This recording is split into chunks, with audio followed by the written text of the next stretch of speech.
पहले अपने शिव गुरु के चरणों में प्रणाम करती हूँ, मैया पार्वती के चरणों में प्रणाम करती हूँ, लीलम दीदी हरेंद्र भैया के चरणों में प्रणाम करती हूँ, सभी गुरु भाई गुरु बहन के चरणों में प्रणाम करती हूँ।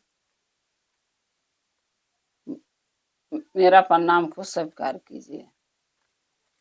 गुरु भाई गुरु बहना, एक कथा सुनाने जा रही हूँ, कृपा करके कथा के ध्यान से सुनिएगा। ध्यान से सुनने से ज्ञान मिलता है, आधी अधूरी कथा नहीं सुनना चाहिए, क्योंकि शिव गुरु का अपमान होता है।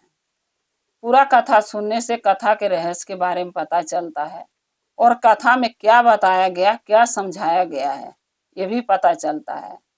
अगर जो गुरु भाई गुरु बहना, अच्छा गुरु भाई गुरु बहना जो नहीं भी बनी है, जो भी कथा सुन लेता है, वो अच्छे बुरे की पहचान उसको हो जाती है, तो अच्छा कर्म वो करने की कोशिश करता, बुरा कर्म कभी नहीं करेगा। और जो कथा पूरा नहीं सुनते हैं, मोबाइल टीवी बंद कर देते हैं, उनको जब ज्ञान मिलेगा ही नहीं, तो अच्छे राह पर वो चलेंगे कहाँ से। इसलिए कथा को पूरा सुनना चाहिए। एक गांव में दो गुरु बहना रहती थी। दोनों में बहुत पटरी था, बहुत प्रेम, बहुत व्यवहार था। जहाँ शिव चर्चा होता था, जहाँ भजन होता था, वहां चली जाती थी। चर्चा में जाती थी, महादेव से दया मांगती थी, चर्चा करती थी, भजन करती थी। विराम होता था तो प्रसाद लेके आती थी। यानी एक दूसरे से इतना व्यवहार था, इतना प्रेम था, को वो दोनों एक दूसरे से बिना बताए कोई काम करती भी नहीं थी। कोई भी काम करना हो, चाहे कोई नई चीज कीन के लाई है, दोनों में कोई एक लाई है, तो एक दूसरे से जरूर बताती थी।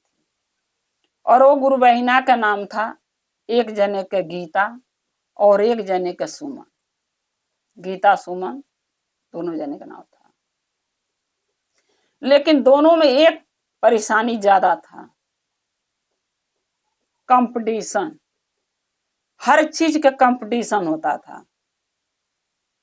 धन की कंपटीशन, पैसे की कंपटीशन। घर अगर किसी के 3 तल्ला बन गया, किसी के 1 तल्ला है, उसका कंपटीशन कि उनका 3 तल्ला बना, मेरा 1 ही तल्ला क्यों है, मैं भी 3 तल्ला बनवाऊंगी। अगर किसी के घर में फ्रिज आ गया, कूलर आ गया, एसी आ गया, वॉशिंग मशीन आ गया, तो उनके घर में आया, मेरे घर में क्यों नहीं, मैं भी लाऊंगी। इस चीज का कंपटीशन उन दोनों में हमेशा लगता था।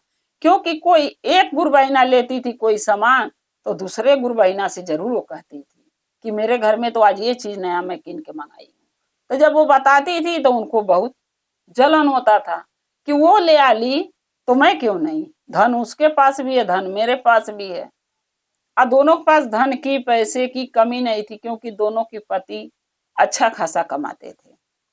इतना तो जरूर कमाते थे कि उनके हर सुख सुविधा का सामान उनके घर में हो, उनके पास हो। और दोनों के कंपटीशन इसी चीज पर चलता था, वो उसके पास है तो मेरे पास क्यों नहीं।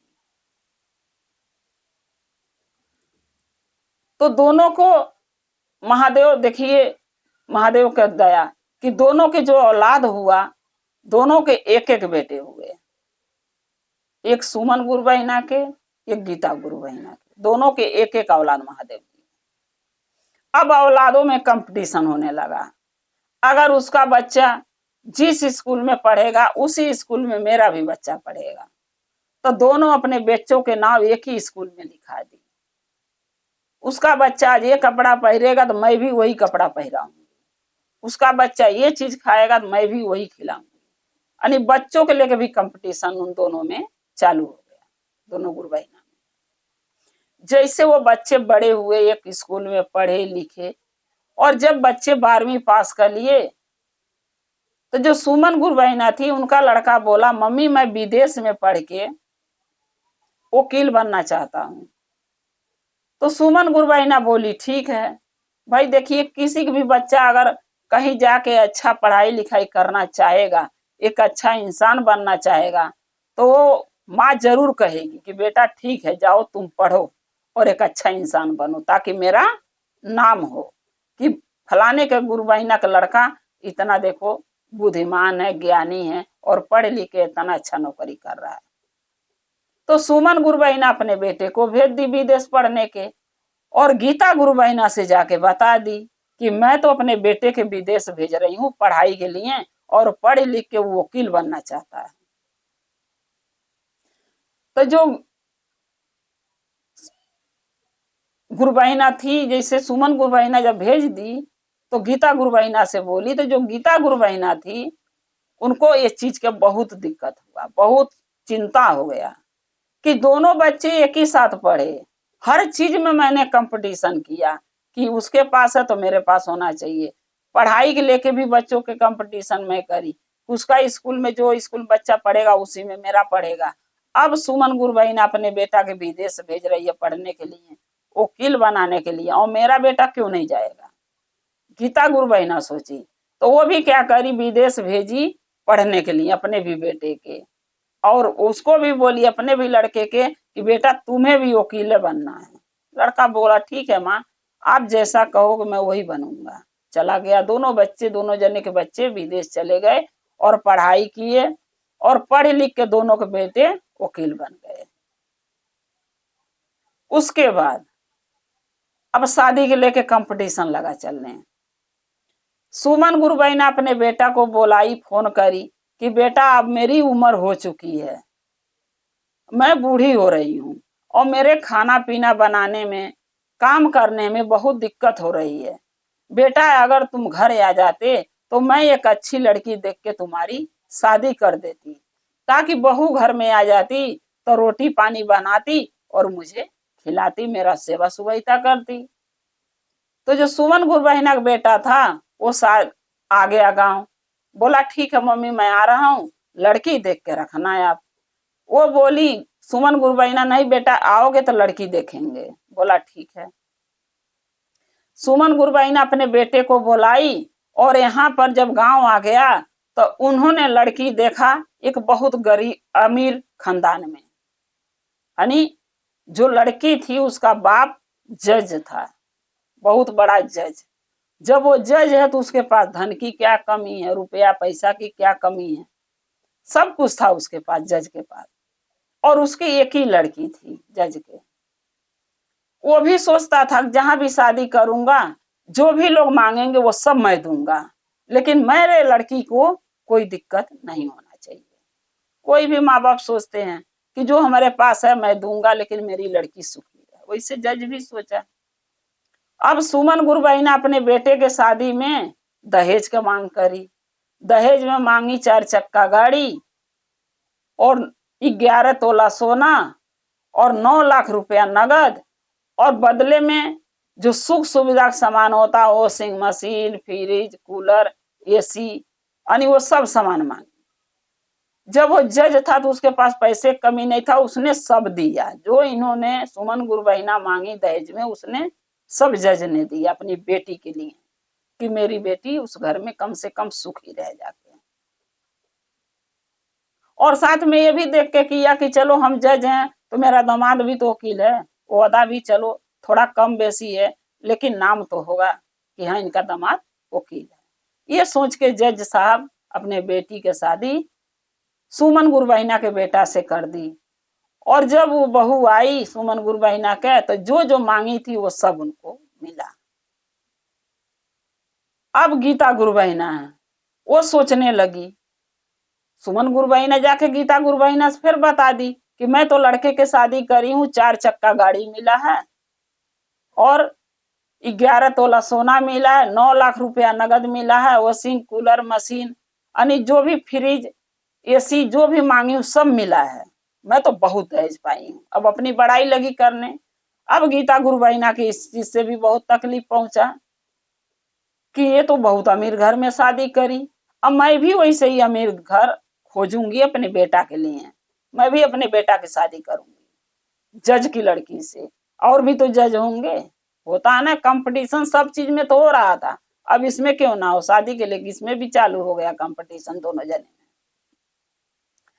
अब गीता गुरुबहिना अपने लड़का के बोलवाई, फोन करी, बोली बेटा आ जाओ, मेरी उम्र हो गई है, मैं खाना पीना नहीं बना रही हूँ, बहुत दिक्कत हो रहा, बेटा आओ शादी कर देती हूँ, बहू आ जाएगी तो हमारे भी खाना बना खिलाएगी, हमारा देखभाल करेगी, हमारे सेवा करेगी, और तुम अपना कमाते रहना। बेटा बोला ठीक है मम्मी मैं आ रहा हूँ। लेकिन जो बेटा आया तो बहू के लेके आया। वो कहते हैं ना, देखिए 2-3 चीज ऐसी होती है जिसका घमंड नहीं करना चाहिए। एक शरीर में कब दुख हो जा कोई नहीं जानता है। लोग कहता है ना मैं तो सुखी हूँ, मेरे पास कोई दुख नहीं, कोई बीमारी नहीं है।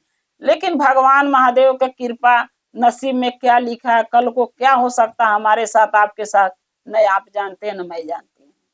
इसलिए कभी शरीर का घमंड नहीं करना चाहिए, न कभी औलाद का। क्योंकि औलाद कब आज सही है कल खराब बन जाएगा। बीवी के आने, कुछ औलाद शुरू से खराब होते हैं, कुछ औलाद बीवी के आने के बाद बिगड़ जाते हैं। तो उनका घमंड काहे को। लोग कहता अरे मेरे 3 बेटा हैं, मेरे 2 बेटा, मेरे 4 बेटा हैं, बुढ़ापे में सहारा है। कोई नहीं, बुढ़ापे में किसी के गुरु बहिना सहारा देता है। सहारा भगवान देते हैं, महादेव देंगे। इसीलिए कहती हूँ कि उनका नाम लीजिए, उन महादेव में अपना नाम का घोषणा कराइए, उनका शिष्या बनिए, चर्चा भजन कीजिए। जो हमारे साथ जाएगा, बाकी कोई नहीं जाएगा हमारे साथ। और औलाद कोई भरोसा नहीं है कि बहू सही आएगी कि औलाद सही रहेगा, कोई नहीं जानता। आज सही है कल को बिगड़ जाएंगे। इसका भी घमंड करना बेकार है, जो कि गीता गुरु बहिना ने करी। उन्होंने ये सोचा कि सब कुछ कंपटीशन से मैं कर ली, तो औलाद को भी अपने मुट्ठी में मैं कंपटीशन से कर लूंगी। लेकिन जरूरी नहीं है गुरु बहिना गुरु भाई कि हम औलाद को अपने मुट्ठी में कर सकें। उनका कोई गारंटी नहीं है वो कब बदलेंगे। वही हाल हुआ। तो जो गुरु गीता गुरु बहिना थी, उनका औलाद खराब नहीं था, लेकिन इनके मन में अहंकार था कि मेरा बेटा जो कहूंगी वही करेगा।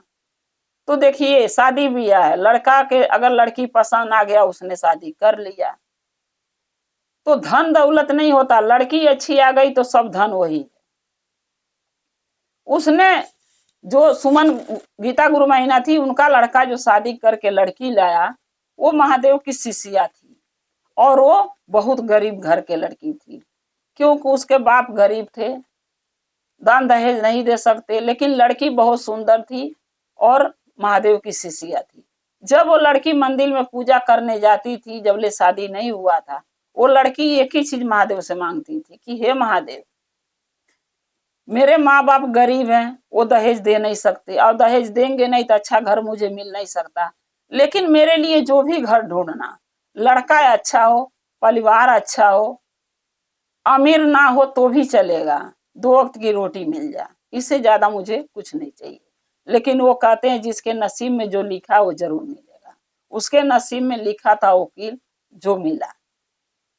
तो जो गीता गुरु बहिना है, उनका लड़का शादी जो लड़की से किया वो गरीब घर की थी और महादेव की शिष्या थी। जब वो लड़का लेके आया, लड़की को लेके आया अपनी बहू को, तो जब ये बात और नजारा अपने आंखों से जब देख ली गीता गुरु बहिना, तो उनको बहुत तकलीफ हुआ। वो सोचने लगी सब चीज में कंपटीशन तो सुमन गुरु बहिना से मैंने कर ली, लेकिन इसमें तो मैं हार गई। उनको अपनी हार का एहसास लगा होने कि मैं हार गई। तो बहू की ने स्वागत करी, न बहू का कदर करी।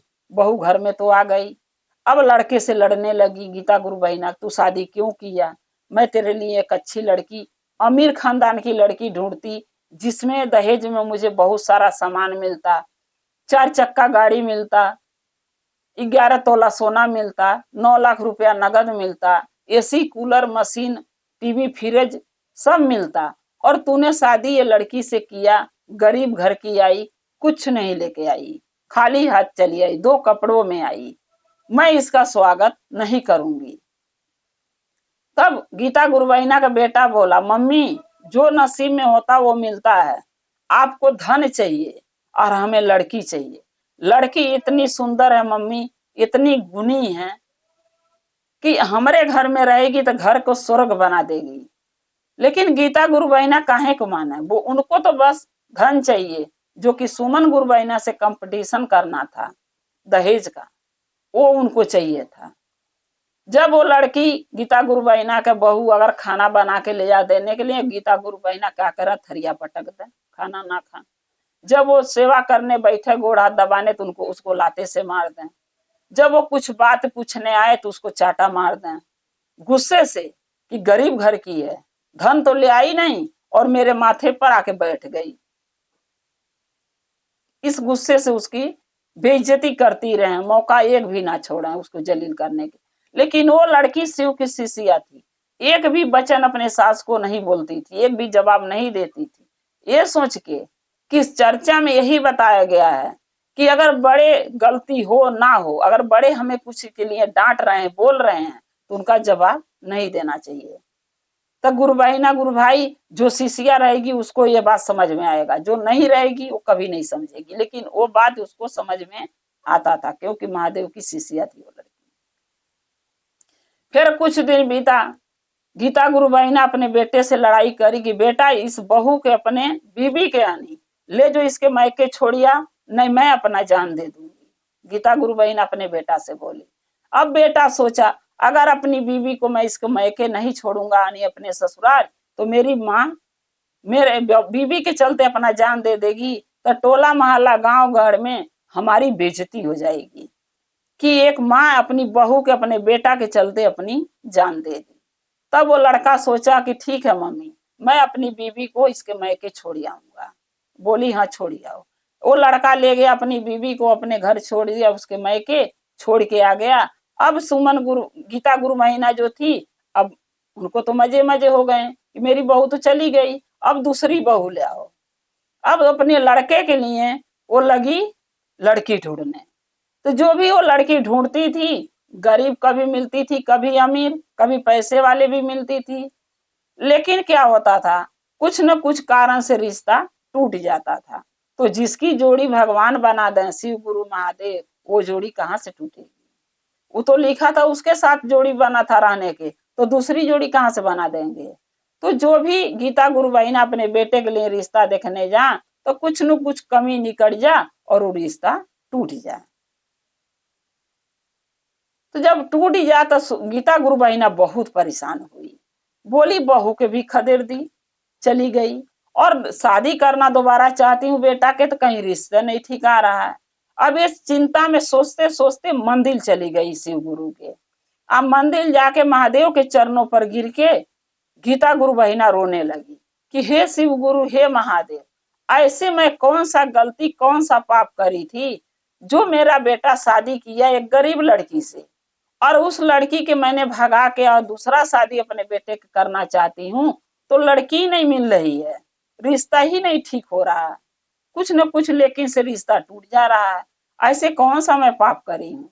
लेकिन उनको अपना पाप तो दिख ही नहीं रहा था। अब महादेव से पूछ रही थी। तो महादेव से पूछ के और रोते हुए अपने घर को फिर जा रही थी गीता गुरु बहिना।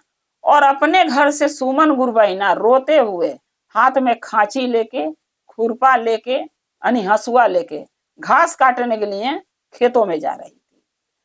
यानी गीता गुरु बहिना मंदिर से रोते घरे जा रही थी घर के लिए, और सुमन गुरु बहिना घर से रोते हुए खेतों में जा रही थी।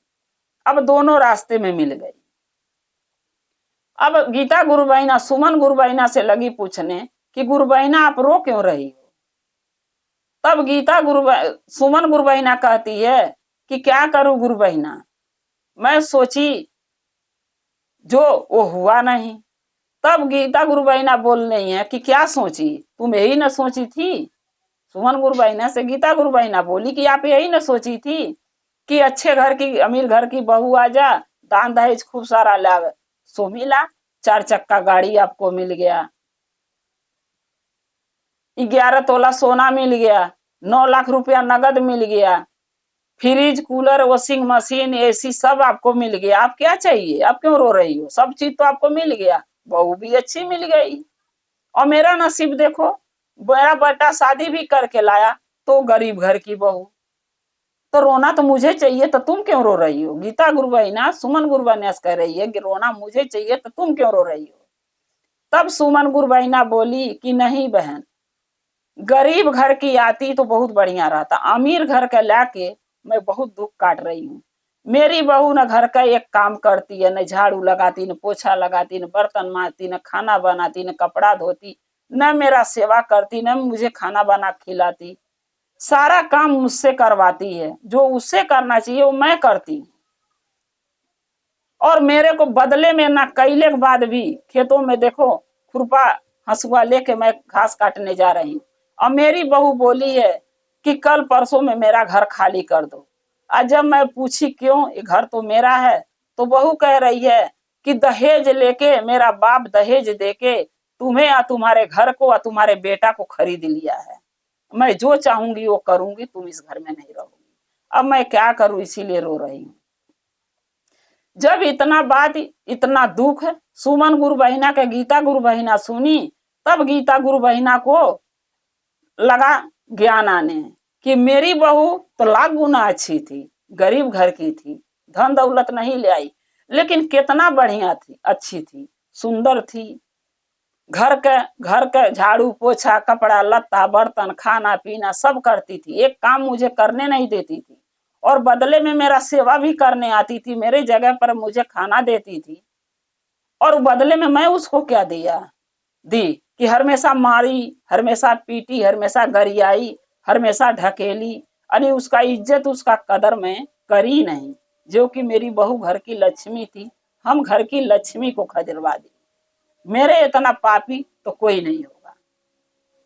इतना बात सोची और फिर सोच के गीता गुरु बहिना घरे आई, तो घरे आके लड़के से बोली कि बेटा कल को बहू के लेने जाना है, चलो कल चल के लाते हैं बहू के। तब उनका गीता गुरु बहिना का लड़का बोला कि मम्मी आप तो मेरा दूसरी शादी करवाना चाहती थी, तो अब बहू के लेने क्यों जा रही हो, तो गरीब घर की है, वो तो न आपके पास 4 चक्का गाड़ी वो लोग दे सकते हैं, न 11 तोला सोना दे सकते हैं, न 9 लाख नगद दे सकते हैं, न तो TV cooler fridge washing machine AC दे सकते हैं, तो आप क्यों बुला रही हो उसको, दूसरी शादी हमारी कर दो, आप तो यही कह रही थी।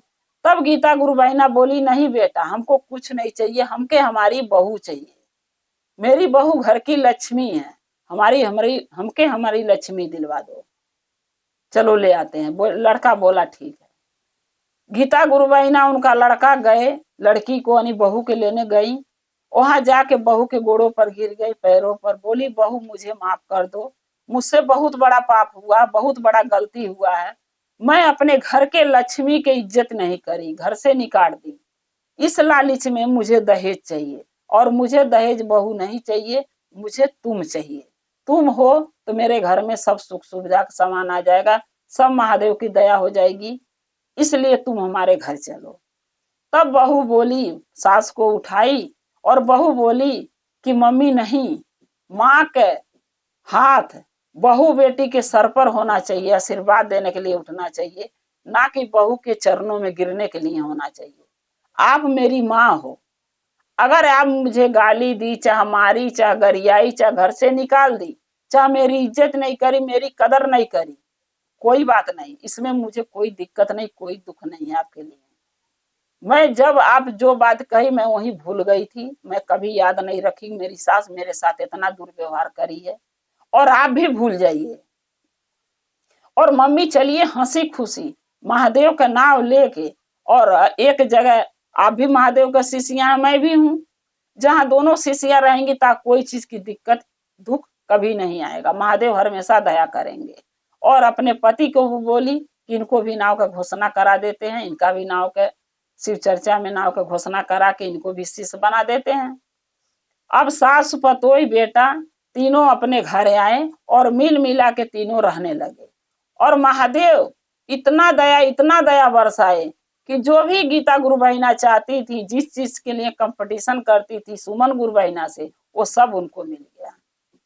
तो इसीलिए कहा जाता है गुरु भाई गुरु बहिना कि कर्म में जब लिखा होगा तब मिलेगा, और किसी चीज के लालच नहीं करना चाहिए, किसी इंसान से कंपटीशन नहीं करना चाहिए, जिसके नसीब में जो है सो मिलेगा।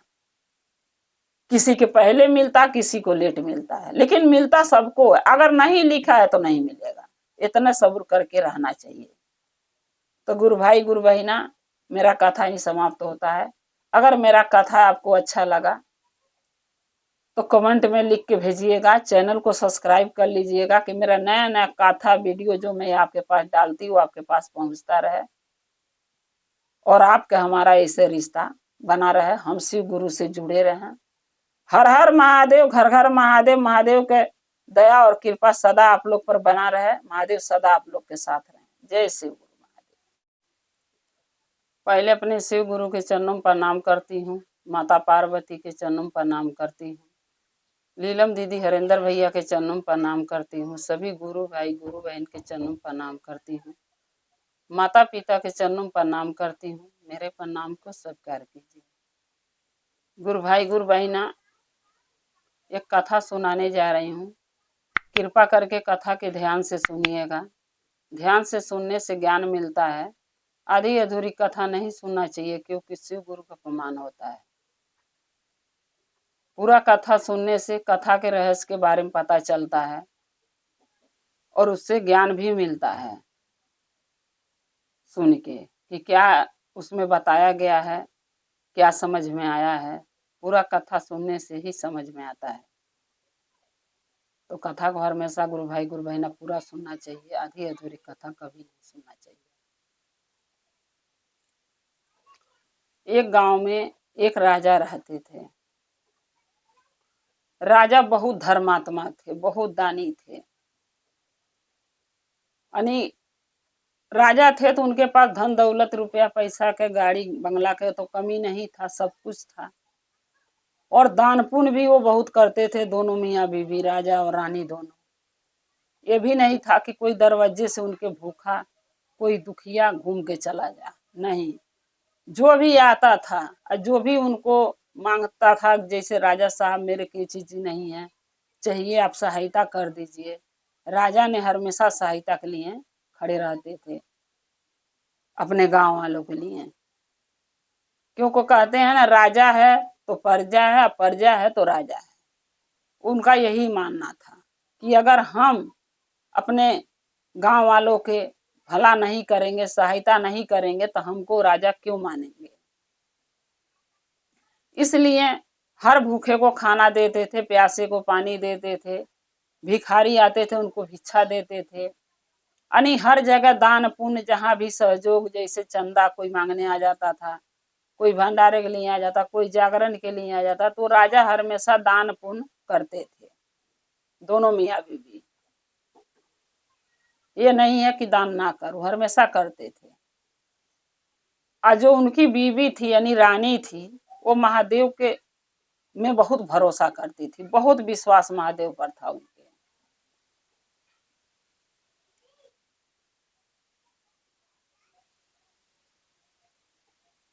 उनको ये लगता था कि अगर दान पुण्य करेंगे तो अगले जन्म के लिए मेरा मरने के बाद के लिए रखा रहेगा। इसलिए वो भी महादेव पर बहुत भरोसा, बहुत विश्वास करती थी, महादेव का पूजा आराधना करती थी। लेकिन उनको, राजा और रानी को एक ही दिक्कत था कि उनके कोई औलाद नहीं था। हमेशा राजा रानी यही सोचते थे कि इतना धन दौलत है, कौन सुख करेगा, कौन हमारे खानदान को चलाएगा, कौन वंश को आगे बढ़ाएगा, मेरे तो कोई औलाद नहीं। ये बातें सोच के वो लोग बहुत परेशान रहते थे दोनों।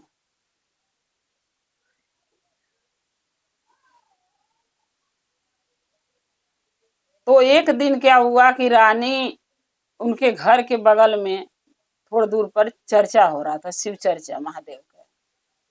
रानी ने राजा से बोली कि राजा साहब, अगर आप कहते तो मैं जाके शिव चर्चा सुन आती।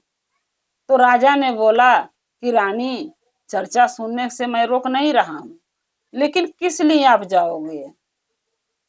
आप जाओगे वहां औरत या आदमी तरह तरह का बात करेंगे। अभी तो हम घर में रहते हो, आप तो कोई बातें नहीं सुनते हो, कौन क्या हमारे बारे में बोलता है। लेकिन अगर वहां गए तो वहां 10 गुरु भाई गुरु बहना होंगे, 10 औरत या आदमी होंगे, वहां पर कुछ न कुछ आपको बोल देंगे कि ये तो बाझिन है, इनको बच्चे नहीं हैं। वो कहते हैं ना लोग, बाझिन का मुंह देखना दोष लगता है, बाझिन के बच्चे ना हो तो निसंतानी है, उसका शकल देख के कहीं जाओ तो अच्छा काम नहीं होता है, बुरा ही होता है। तो वैसे राजा भी सोचे कि अगर वहां कुछ कोई बोल दिया तो रानी को बहुत तकलीफ होगा, इसलिए उनको बोल रहे थे कि जाके करोगे क्या। रानी ने बोला, राजा साहब ऐसी कोई बात नहीं है, अगर मेरे औलाद नहीं है, अगर मुझे कोई ताना मार भी रहा है तो मुझे उससे कोई फर्क नहीं पड़ेगा, क्योंकि नहीं है तभी तो लोग कहता है, अगर होता तो कोई नहीं कहता है, तो उसमें बुरा मानने की क्या बात है। अगर महादेव भगवान हमें औलाद नहीं दिए तो हो सके पिछला जन्म का कोई मेरा कर्म होगा जो इस जन्म में हम भोग रहे हैं, हम बिना औलाद के हैं। लेकिन मेरा मन कर रहा कि शिव चर्चा सुनने जाऊं और महादेव से जाके दया मांगू एक पुत्र के लिए, कि मुझे भी एक पुत्र दे दीजिए और बजनी का नाव छोड़ा दीजिए, कि ताकि लोग मुझे बाजिन ना कहे। सभी के जैसे मेरा भी सम्मान हो, से सभी के जैसे मेरा भी मान हो, जैसे सब औरतें रहती हैं वैसे हम भी खुश रहूं, मुझे भी कोई दुख ना हो। मैं दया मांगना चाहती हूँ महादेव से जाके।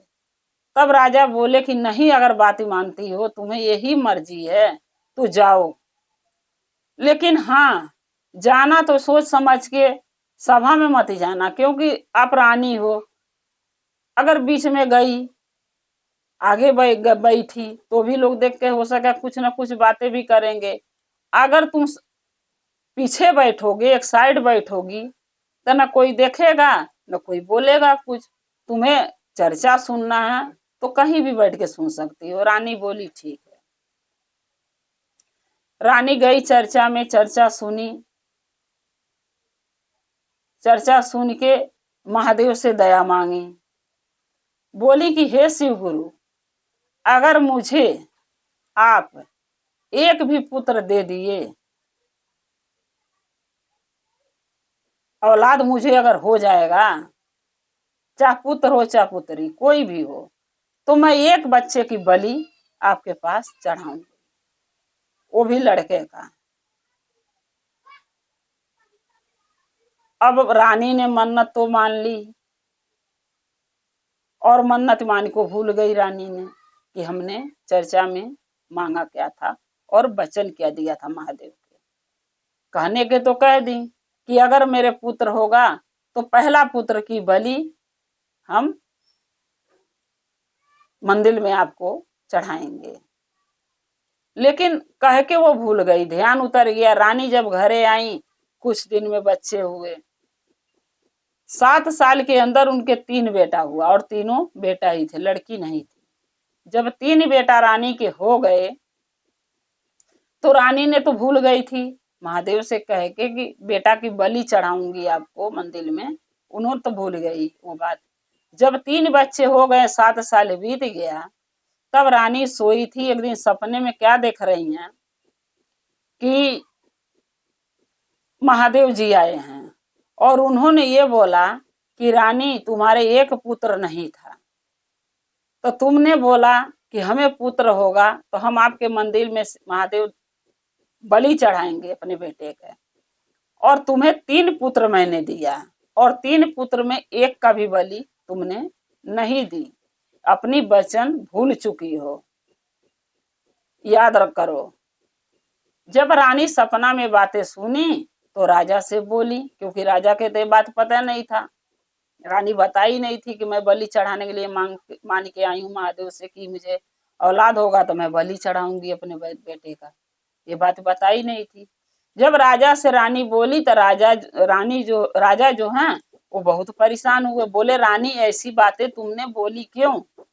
कोई दुनिया में माँ बाप अपने बेटे के कभी क्या बलि चढ़ा सकते हैं? कभी नहीं चढ़ाएंगे। अरे जानवर की बलि लोग बहुत मुश्किल से चढ़ाता है, और तुमने अपने औलाद की बलि मान के आ गई, तो कैसे काटोगी अपने औलाद को, कैसे चढ़ाओगी, ये बताओ, हिम्मत करेगा?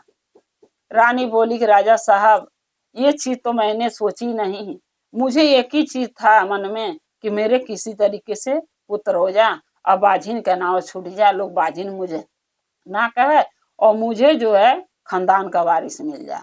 मगर ये चीजें हम नहीं सोची कि अपने ही बेटा का, अपने ही खून का बलि मैं कैसे चढ़ाऊंगी, अच्छा चढ़ाने दूंगी किसी को? राजा साहब बोले, बताओ, इतनी बड़ी बातें तुमने बोल दी, अब सपने में महादेव पूछ रहे हैं तो उसका जवाब भी तो देना ही पड़ेगा। रानी ने बोला, राजा साहब मैं क्या करूं? राजा साहब बोले कि रानी, अब एक ही रास्ता है, देखिए हम तो अपने बेटों की बलि नहीं दे पाऊंगा, रानी बोली मैं भी नहीं दे पाऊंगी, कैसे अपने बेटे को मारूंगी मैं। राजा बोले ऐसा है कि हम तो राजा हैं और गांव में बहुत गरीब औरतें ऐसी हैं जिनका आदमी नहीं है, कोई कमाने वाला नहीं है, उनका घर खर्चा चलाना मुश्किल हो गया, बच्चे हैं बहुत, जैसे 3 गो 4 गो बच्चे हैं, बहुत लेडीज हो क्या गरीब हैं, वो अपने बच्चे के अच्छा भोजन नहीं खिला सकती, अच्छा कपड़े नहीं पहरा सकती, वो गरीबी में परेशान है। ऐसा करता हूँ कि गांव में डुगडुगी पिटवा देता हूँ कि अगर कोई गरीब औरत ऐसी है जिसको कोई कमाने वाला ना हो और बच्चे उसके ज्यादा हैं तो एक बेटा मुझे दे दे बलि के लिए। अब जब वो बलि के नाम लेकर डुगडुगी पिटाए तो वही सी गांव में एक लेडीज रहती थी जिसके 3 बेटे थे और उसके आदमी नहीं थे। अब वो लेडीज जब सुनी तो जाके पूछी कि भैया बाजा क्यों बजा रहे हो, ढोलक क्यों बजा रहे हो। तो बोला कि राजा ने एक बेटा जो औरत दे देगी अपन राजा को, उस औरत को राजपाट जो है राजा आधा दे देंगे, यानी पूरा राजपाट में से आधा राजपाट आधा धन दौलत उसके नाम से कर देंगे। अब जो औरत थी जिसको 3 बच्चे थे वो सोचने लगी कि 3 बेटा हमारे हैं, छोटे छोटे हैं, कमाने वाला मेरा आदमी भी नहीं है और उनको न मैं अच्छे खिला सकती, न अच्छा पहना सकती, न पढ़ा सकती हूँ। ऐसे करती हूँ कि एक बेटा मैं दे देती हूँ राजा को, 2 तो हमारे पास बच ही जाएंगे, क्योंकि वो गरीबी के में दी कि मेरी गरीबी थोड़ा दूर हो जाएगा, पैसे आ जाएंगे तो थोड़ा भोजन भी मिलेगा, कपड़े भी मिलेगा पहनने के और गरीबी हमारी दूर हो जाएगी। वो औरत राजा के घर गई, राजा से बोली कि राजा साहब आपके जो सेवक थे ढोलक बजा के हल्ला गांव में कर रहे थे कि राजा साहब एक बेटा मांगे हैं बलि चढ़ाने के लिए और अपना उसके बेटा के बदले अपना राजा राजा आधा राजपाट उस औरत को दे देंगे जो औरत बलि चढ़ाने के लिए अपने लड़के को देगी। राजा बोले हाँ ये बात सही है। वो औरत बोली कि राजा साहब मैं अपने मझले बेटे का नहीं दूसरे नंबर बेटे को देने के लिए तैयार हूँ आपको, लेकिन बदले में मुझे राजा आधा राजपाट चाहिए। क्यों?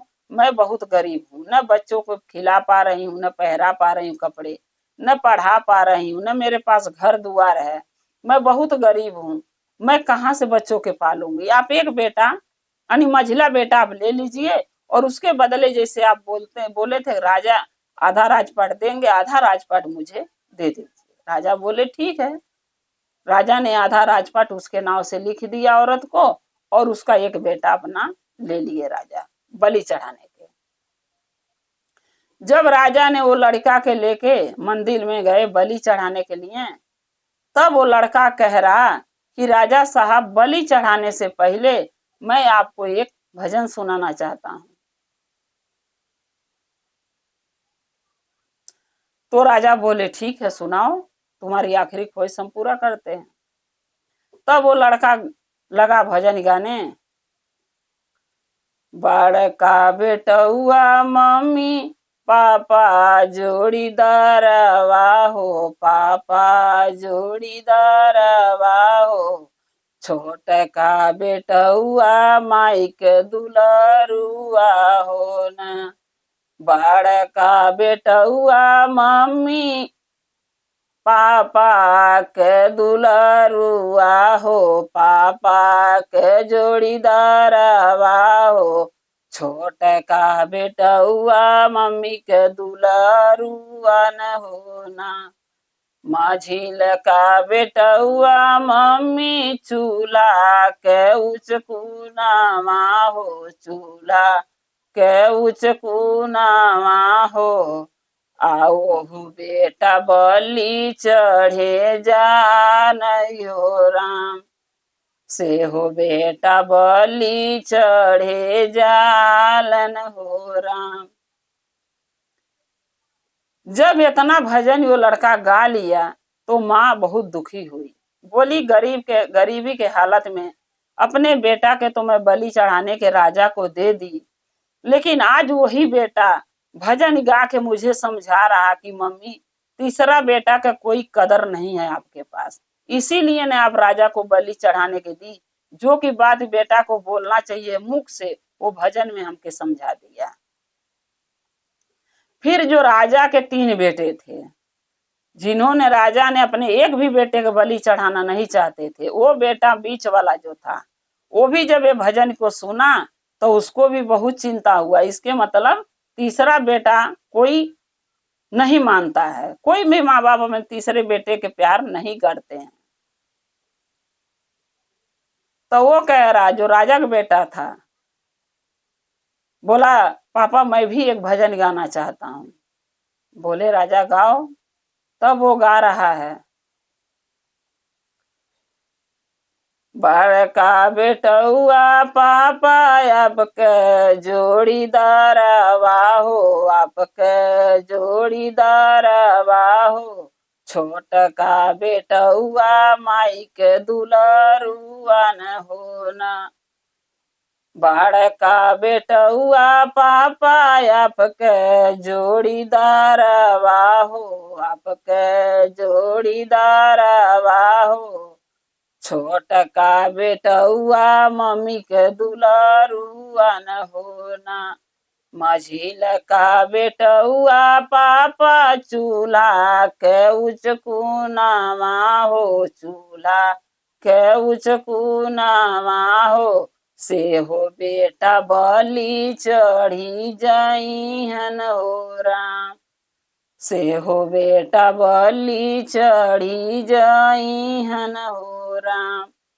जब इतना बात राजा ने अपने बेटा के मुंह से भजन में सुना तो राजा भी सोचने लगे कि जो प्यार मोहब्बत के वजह से मैं अपने बेटा का बलि नहीं चढ़ाना चाहा, रानी ने मान दी बलि चढ़ाएंगे हमारे औलाद होगा, और हम इतना प्यार ममता में फंस गए कि अपने तीनों बेटा के बलि नहीं चढ़ा सकता हूँ, जान से नहीं मरवा सकता हूँ, मगर दूसरे औरत के लड़का को जो गांव में रहती है उसके औरत को लालच धन के दे के और उसके बेटा के लेके मैं बलि चढ़ाने जा रहा हूँ, तो हम कितना बड़ा गुनाह कर रहा हूँ। राजा ये बात सोचने लगे। फिर राजा महादेव से प्रार्थना किए कि हे शिव गुरु, हे महादेव, जो लालच से मैं अपने बेटे को नहीं बलि चढ़ा रहा था, दूसरे औरत को धन दौलत दे के लालच करा, उसको दिलाया, उसका बेटा लेके बलि चढ़ाने जा रहा था, आज दोनों बच्चे ने भजन में हमको समझा दिया, सही मार्ग दिखा दिया कि मैं कितना बड़ा गुनाह करने जा रहा था, अपने बेटे को बचा के और दूसरे बेटे के जान लेने जा रहा था।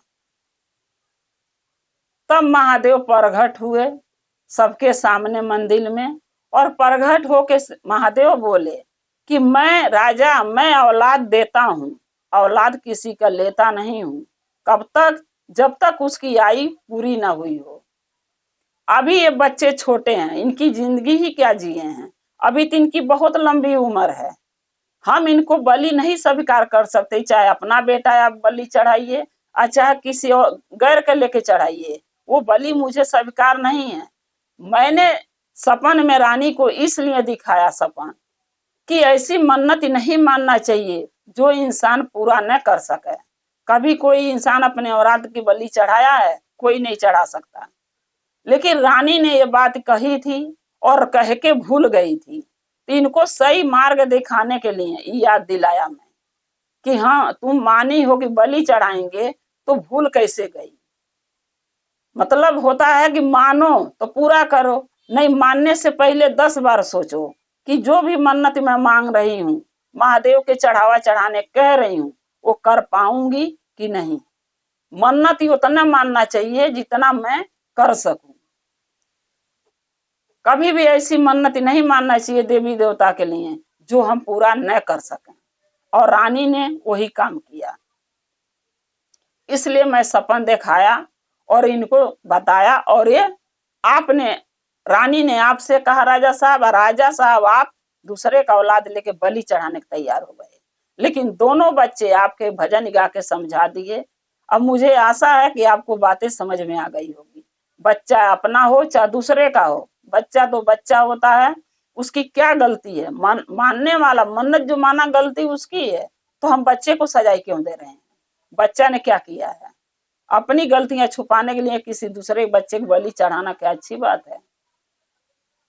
राजा ने महादेव के चरणों में गिर गए, रानी गिर गई, वो औरत भी गिर गई उनके चरणों में, लगे सब माफी मांगने की महादेव मुझे क्षमा कीजिए, आगे से कोई भी मन्नत, कोई भी देवी देवता के लिए पूजा चढ़ाने के मानने से पहले 10 बार जरूर सोचूंगी कि हाँ ये हमको कर पाएंगे ये चीज कि नहीं कर पाएंगे, जो हम कह रहे हैं वो चढ़ावा चढ़ा पाएंगे कि नहीं। महादेव दोनों के तीनों के क्षमा कर दिए, राजा रानी को भी माफ कर दिए, वो औरत को भी माफ कर दिए। तो इसीलिए कहते हैं गुरु भाई गुरु बहना, कभी भी कोई भी मन्नत मानिए, कुछ भी चढ़ावा चढ़ाने का मानिए, चाहे कोई भी देवी देवता के, तो कम से कम इतना दिल में मन में जरूर एक बार सोच लीजिए कि हम जो कह रहे हैं क्या उसको मैं पूरा कर सकती हूँ कि नहीं कर सकती। अगर आपको लगता है कि ये मैं मान रही पूरा नहीं कर पाऊंगी, चाहे वो पैसे के वजह से हो, चाहे औलाद पर हो, चाहे धन दौलत पर हो, अगर हमके लगता है कि हम पूरा नहीं कर पाएंगे तो ऐसी मन्नत नहीं मानना चाहिए। अगर आपको लगता है कि हम पूरा कर देंगे तो आप मानिए और पूरा कीजिए, भूलिए मत। दूसरी बात, धन हो चाहे दौलत चाहे औलाद, जब लिखा होगा तो महादेव जरूर देंगे, भगवान जरूर देंगे, इसमें मन्नत की जरूरत ही नहीं पड़ती है। लेकिन अपने मन के लिए लोग मन्नत मान लेता है तो सोच समझ के मानना चाहिए कि हम पूरा कर पाएंगे कि नहीं। गुरु भाई गुरु बहना, हमारा कथा यही समाप्त होता है। अगर मेरा कथा आपको अच्छा लगा तो कमेंट में लिख के भेजिएगा, चैनल को सब्सक्राइब कर लीजिएगा ताकि मेरी वीडियो आपके पास पहुंचती रहे और आप और हम कथा के द्वारा, वीडियो के द्वारा महादेव के सहायता से एक दूसरे से जुड़े रहें। हर हर महादेव, घर घर महादेव। महादेव की कृपा आप लोग पर सदा बनी रहे। महादेव शिव गुरु सदा आप लोग के साथ रहें। जय शिव गुरु महादेव। पहले अपने शिव गुरु के चरणों में प्रणाम करती हूँ, मैया पार्वती के चरणों में प्रणाम करती हूँ, लीलम दीदी हरेंद्र भैया के चरणों में प्रणाम करती हूँ, सभी गुरु भाई गुरु बहन के चरणों में प्रणाम करती हूँ, माता पिता के चरणों में प्रणाम करती हूँ। मेरा प्रणाम को स्वीकार कीजिए। गुरु भाई गुरु बहना, आज एक मैं कथा लेके आई हूँ, कृपा करके कथा के ध्यान से सुनिएगा। ध्यान से सुनने से ज्ञान मिलता है। आधी अधूरी कथा नहीं सुनना चाहिए क्योंकि शिव गुरु का अपमान होता है। पूरा कथा सुनने से कथा के रहस्य के बारे में पता चलता है और कथा में क्या ज्ञान मिलता है ये भी समझ में आ जाता है कथा सुनने से। इसलिए कथा को हमेशा पूरा सुनना चाहिए। एक गांव में बहुत से गुरु भाई गुरु बहना रहते थे। सब महादेव का शिष्य और शिष्या थे। उसमें एक गुरु भाई ऐसे थे जो कि नीच जाति के थे, जाति के डोम थे। लेकिन शिव चर्चा भजन में जो भी गुरु भाई गुरु बहना थे, जाति पात में लोग भेव नहीं मानते थे आपस में। जहां भी चर्चा भजन होता था वो गुरु भैया के जो जाति के डोम थे उनको लेके लोग जरूर जाते थे। और हर जगह शिव चर्चा में जाते थे, लोग आते थे, चर्चा भजन करते थे, महादेव से दया मांगते थे। किसी ने उनके ऊपर मनो ये नहीं कहा, अंगुली नहीं उठाया कि तुम डोम हो और तुम्हारे हाथ का छुआ नहीं लेना चाहिए। लेकिन एक दिन क्या हुआ कि गांव का लोग वही है कि जो जाति पात में ही रह गए हैं। जाति पात से कोई ऊपर उठना ही नहीं चाहता है। अभी भी बहुत से गांव में लोग ऐसे हैं कि जाति पात के लेके विभाग करते हैं और उसी के लेके ढोते हैं। ये तो नीच है, तो ऊंच है, ये तो डोम है, चमार है, भंगी है, ऐसे कर कर के लोग चलते रहते हैं। तो एक गांव में चर्चा एक गुरु बहिना ने रखवाई और सब गुरु भाई गुरु भैया के दूसरे गांव से बुलवाई कि हमारे घर में चर्चा है और आप आग चर्चा कर दीजिए। सब गुरु भाई गुरु बहना वहां गए और जाति में जो ये जो डोम थे गुरु भैया ये भी गए, जो जाति के डोम थे ये भी गए। जब वहां चर्चा भजन हो रहा था, पूरा अच्छी तरीके से चर्चा भजन सब कुछ हुआ। महादेव का दया मांगे लोग, नमन किए, सब कुछ किए। और जब चर्चा भजन विराम हुआ तो ये हुआ कि भाई अब प्रसाद, आरती पूजा हो गया तो प्रसाद बंटना चाहिए। तो वो जो जात के जो डोम थे गुरु भैया, वो जहां भी चर्चा भजन होता था ना, उन्हीं को लोग कहते थे प्रसाद बांटने के लिए कि आप ही प्रसाद को बांटिए, सबको दीजिए। तो बल्कि एक बार वो पूछे भी थे सबसे कि हम तो सबसे नीच जाती हूँ, तो मुझे आप लोग प्रसाद बांटने क्यों कहते हैं? तो सब गुरु भाई गुरु भैया बोले कि हम इसीलिए कहते हैं ताकि लोग ये समझे कि जब हम लोग जाति पाति नहीं मानते, भेव नहीं मानते हैं, तो सब कोई क्यों मानता है, बाकी गांव वाले क्यों मानते हैं। मैं इसलिए प्रसाद बांटने के लिए आपसे कहता हूँ कि देखता हूँ कि कौन भेव मानता है इस चीज का। तो जहां भी चर्चा भजन होता था, प्रसाद वही बांटते थे गुरु भैया। तो जिस गांव में लोग बुलाए थे गुरु बहिना चर्चा के लिए, वहां जब गए, चर्चा भजन हो गया और आरती पूजा सब हो गया, जब प्रसाद बांटने का टाइम आया तो वही गुरु भैया प्रसाद बांटने लगे जो जात के डोम थे। हर जगह वही बांटते थे, तो वहां भी उन्हीं के बोले लोग कि आप ही बांट दो। जब वो बांटने लगे तो सबको जब प्रसाद दे दिए, कोई इस चीज से किसी को दिक्कत नहीं हुई जात पात लेके। लेकिन उसी गांव में एक जिम्मेदार रहते थे। वो जिम्मेदार जो थे अपने खेत घूमने के लिए देखने के जा रहे थे, आधे अधेड़ उम्र का थे, और जिम्मेदार के एक लड़का भी था। तो लड़का नहीं था, साथ में दो नौकर थे, उनके साथ जा रहे थे, क्योंकि सोचे कि भाई इनकी तबीयत ठीक नहीं रहती, कहीं गिर गिरा जाएंगे, तो साथ में जाना जरूरी है देखभाल के लिए। तो जा रहे थे तीनों जने। तो जो प्रसाद गुरु भैया बांट रहे थे, वो प्रसाद उनको दे दिए। जो वो जा रहे थे जो खेत देखने, जो गांव के मुखिया थे, अब उनको वो प्रसाद तो दे दिए, जो जिम्मेदार खेत देखने अपना जा रहे थे। प्रसाद गुरु भैया दिए और वो प्रसाद लेके रख लिए, मुट्ठी में ले लिए। बहुत लोग तुरंत खा लेता, बहुत लोग जो है कि लेके सोचता कि चलो अभी खा लूंगा, तो भी हाथ में लेके मुट्ठी बंद करके और फिर जाने लगे। तो जो उनके साथ जो नौकर थे दो, तो जब कुछ दूर हो गए जिम्मेदार साहब, तब वो नौकर दोनों कह रहे हैं, क्या आप नहीं जानते हैं जिम्मेदार साहब कि जो प्रसाद दिया वो क्या किस बिरादर का है?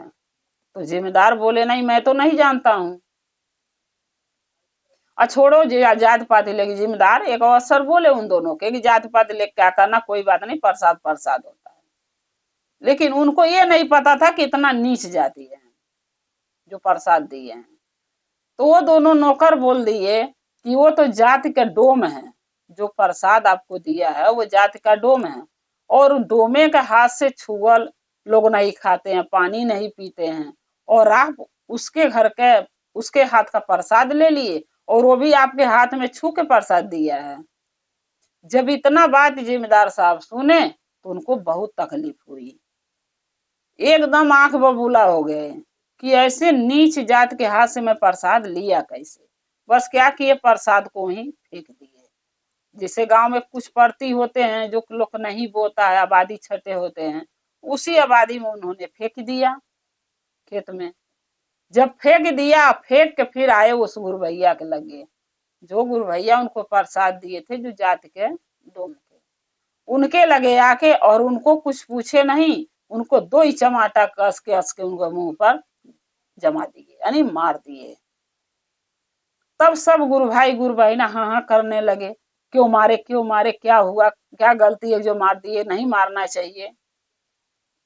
तो जिम्मेदार साहब तो कुछ नहीं बोले, लेकिन जो गुरु भैया मार खाए थे, जिनको जिम्मेदार साहब मारे थे, उन्होंने बोला कि कोई बात नहीं, क्या गलती हमसे हुई क्या नहीं हुई ये तो जिम्मेदार साहब जानते हैं, लेकिन फिर भी अगर इन्होंने मारा तो कोई बात नहीं, हमें नहीं चाटा मारे हैं, हमारे शिव गुरु के मारे, यानी महादेव के चाटाए मारे हैं।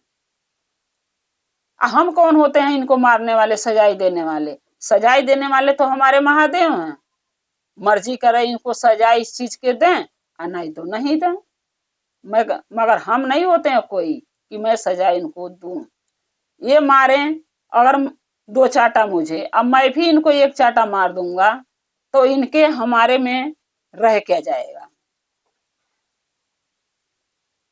यानी इन्होंने मारा तो मैं मारूंगा तो क्या फर्क रह जाएगा। यही ना लोग कहेगा अरे वो मारे तो तुम भी मार दिए, बात बराबर हो गई। और हमारे महादेव भी यही कहते हैं और यही सोचते हैं कि अगर हमारे शिष्य और शिष्या हमारे ऊपर भरोसा करके हमारे ऊपर छोड़ दिए हैं कि हम किसी गलत के रास्ता सही दिखाए, किसी भटके के मार्ग दिखाएं, तो उनको छोड़ देना चाहिए। और जब हमारे शिष्य और शिष्या सामने जो हमारे आगे रहेगा वो हमसे कुछ भी हमारे साथ गलत करता है, आज उसके साथ मैं भी गलत कर देता हूँ, तो हमारे और उसके में फर्क क्या रह जाता है। तो महादेव क्यों हमारी सुनेंगे, हमारी सहायता क्यों करेंगे, क्यों उसको दंड देंगे, क्यों उसको सही मार्ग दिखाएंगे, नहीं दिखाएंगे। कहेंगे जब तुम लोग खुद निपट ही लेते तो मेरा क्या काम है। तो यही समझा के गुरु भैया बोले कि हमारा कर्तव्य नहीं है कि हम उनको, वो चाटा मुझे मारे तो मैं उनको मारूं, हमारे उनके फर्क क्या रह जाएगा। अरे वो हमसे उम्र में बड़े हैं, चलो गलती थी ना थी, अगर 2 चमाटा मार भी दिए तो हम महादेव पर छोड़ देते हैं, चाहे वो अच्छा किए चाहे बुरा, इसका हाल महादेव जानते हैं, हमें नहीं उनको कोई सजाई देना है न मारना है।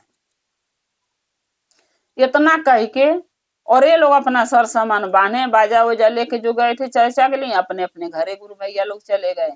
और ये जो जिम्मेदार साहब थे ये फिर खेते ओर जाने लगे। खेत पर तरफ जा रहे थे तो जहां प्रसाद, उसी मेड़ से जा रहे थे उसी रास्ते से, तो जहां प्रसाद वो फेंके थे उसी प्रसाद के ऊपर जाके घोड़ फिसल गया जिम्मेदार साहब के, और उसी प्रसाद के ऊपर इन्होंने गिर गए जहां वो प्रसाद फेंक के आए थे शिव चर्चा महादेव के। जब गिर गए तो वहां एक पत्थर था, उस पत्थर से जिम्मेदार साहब के चोट लग गया सर में, और सर जो है फूट गया। अब जो नौकर साथ में थे वो उनको उठाए और लेके हॉस्पिटल पहुंचे। बेहोश हो गए थे जिम्मेदार साहब, चोट लगा सर में। तो अब हॉस्पिटल गए और हॉस्पिटल में डॉक्टर को दे दिए दवाई, इलाज लगे करने। अब उनके लड़का के फोन करके जिम्मेदार साहब के लोग हॉस्पिटल में बुलाए दोनों नौकर कि भाई जिम्मेदार साहब के चोट लगी है आपके पापा के और आप आ जाइए। वो लड़का गया, देखा तो उनके जिम्मेदार साहब जो थे लड़का के पिताजी, उनको दवाई इलाज डॉक्टर कर रहे थे। उसके बाद जो है जब होश में आए जिम्मेदार साहब, सुई दवाई ने डॉक्टर किया, होश में आए तो उनको कुछ दिख ही नहीं रहा था। तो क्या कह रहे हैं अपने बेटे से कि बेटा मुझे तो कुछ दिख ही नहीं रहा है। तो उनका लड़का बोला क्यों नहीं दिख रहा पिताजी, क्या हो गया आपको, क्या दिक्कत हो गई। कह रहे पता नहीं मुझे कुछ दिख नहीं रहा, जब से मैं गिरा हूं चोट लगा है। तो उनका लड़का डॉक्टर से पूछा कि डॉक्टर साहब मेरे पिताजी के क्यों नहीं दिख रहा है। तो डॉक्टर ने बोला कि ठीक है कुछ जांच है करते हैं। तो सर का जांच किया, आंखों का जांच किया, रिपोर्ट में निकला कि सब सही है, सब नॉर्मल है, यानी कोई दिक्कत नहीं है। डॉक्टर ने बोल दिया कोई दिक्कत नहीं है। तो फिर जिम्मेदार साहब कह रहे हैं कि मुझे दिख क्यों नहीं रहा। लड़का भी उनका बोल रहा है जब सब सही है दिख क्यों नहीं रहा। तो भाई डॉक्टर ने तो हाथ जोड़ लिया, बोला कि जब सब ठीक है, सब नॉर्मल है, तो हम इलाज किस चीज का करें। हाँ चोट लगी है उसका कुछ दवाई दे दे रहा हूँ, अपना खिला देना, चोट घाव भर जाएगा, लेकिन आंखों में कोई दिक्कत नहीं है। अब एक से एक डॉक्टर गांव के जिम्मेदार थे, उनके पास पैसे की कमी नहीं थी। उनका लड़का एक से एक डॉक्टर बोला के दिखाने लगा, देश विदेश प्रदेश से, मानी जहां से जो कहा। सब डॉक्टर ने एक ही जवाब दिया कि सब कुछ ठीक है, कोई बीमारी कोई परेशानी इनको जिम्मेदार साहब को नहीं है। अब हार मान के लड़का उनको घर लाया और घर ले आके मन बैठ गए घर पे। अब क्या करेंगे। तो वो कहते हैं ना कि जो इंसान बुरा कर्म जब किया रहता है तो जब तक वो सही सलामत चलेगा फिरेगा कमाएगा खाएगा, शरीर में ताकत होगी, तब तक वो बुरे कर्म उसको याद नहीं आते हैं। लेकिन जब इंसान लाचार होके बेबस होके खटिया पर बैठ जाता है, चाहे वो आंख से लाचार हो जाए, चाहे हाथ पैर से लाचार हो जाए, चाहे शरीर से लाचार हो जाए, जब वो लाचार होके खटिया पर बैठ जाता, घर पे बैठ जाता है, तब उसको बुरे कर्म याद आने लगते हैं। होता है ना, जैसे आदमी बीमार पड़ गया, परेशानी आ गया, तो इंसान मन में सोचने लगता है कि मैं ऐसा कौन सा पाप किया, कौन सा गलत किया जो हमारे साथ ऐसा हुआ।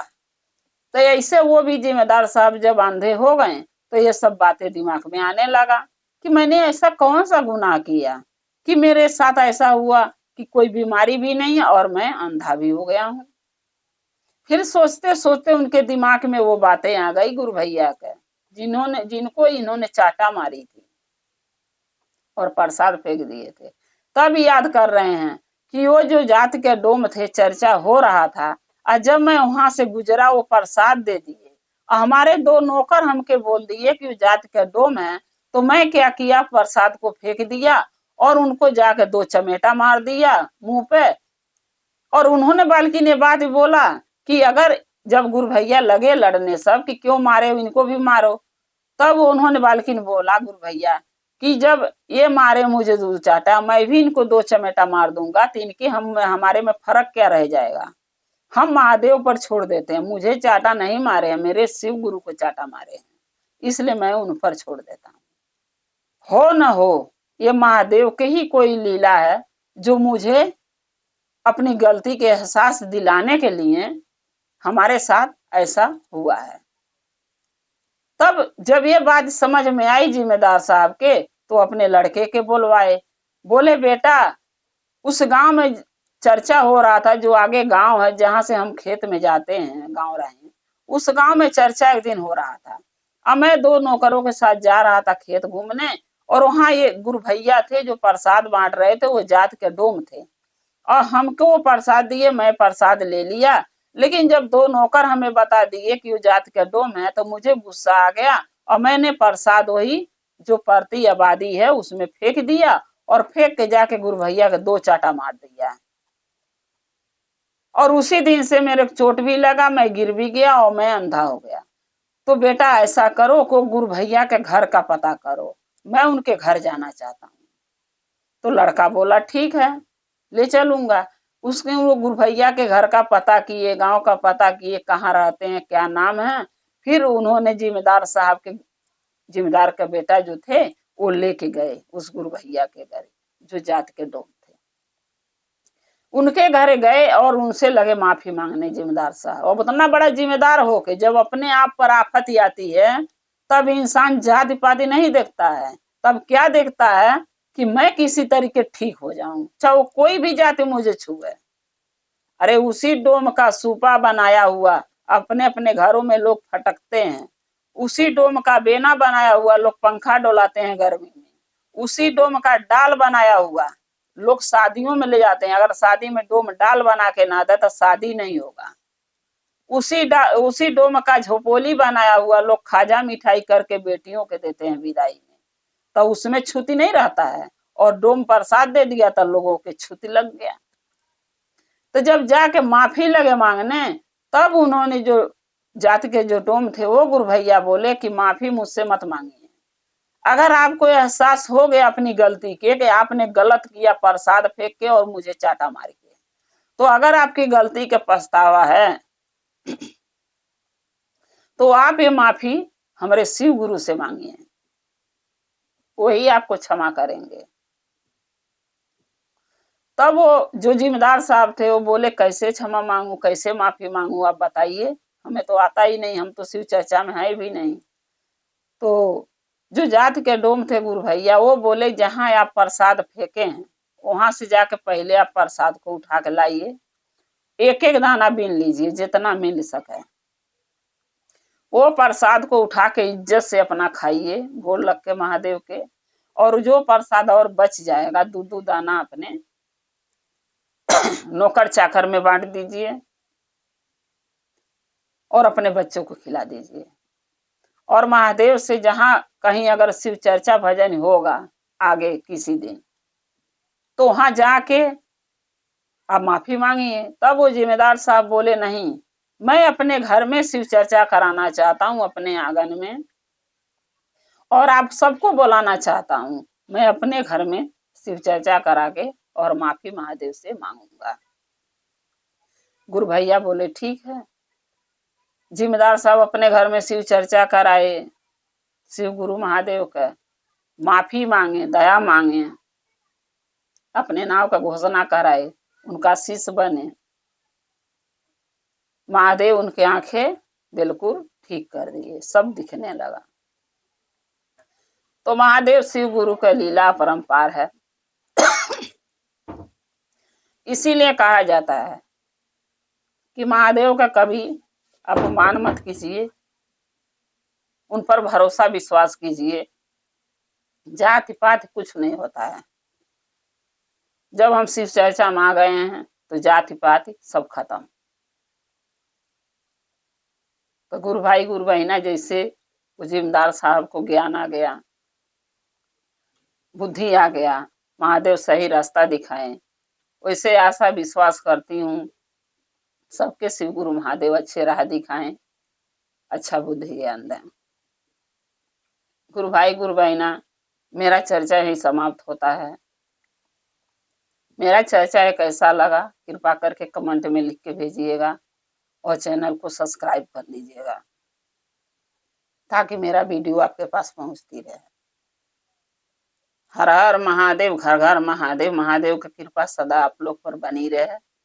जय शिव गुरु महादेव।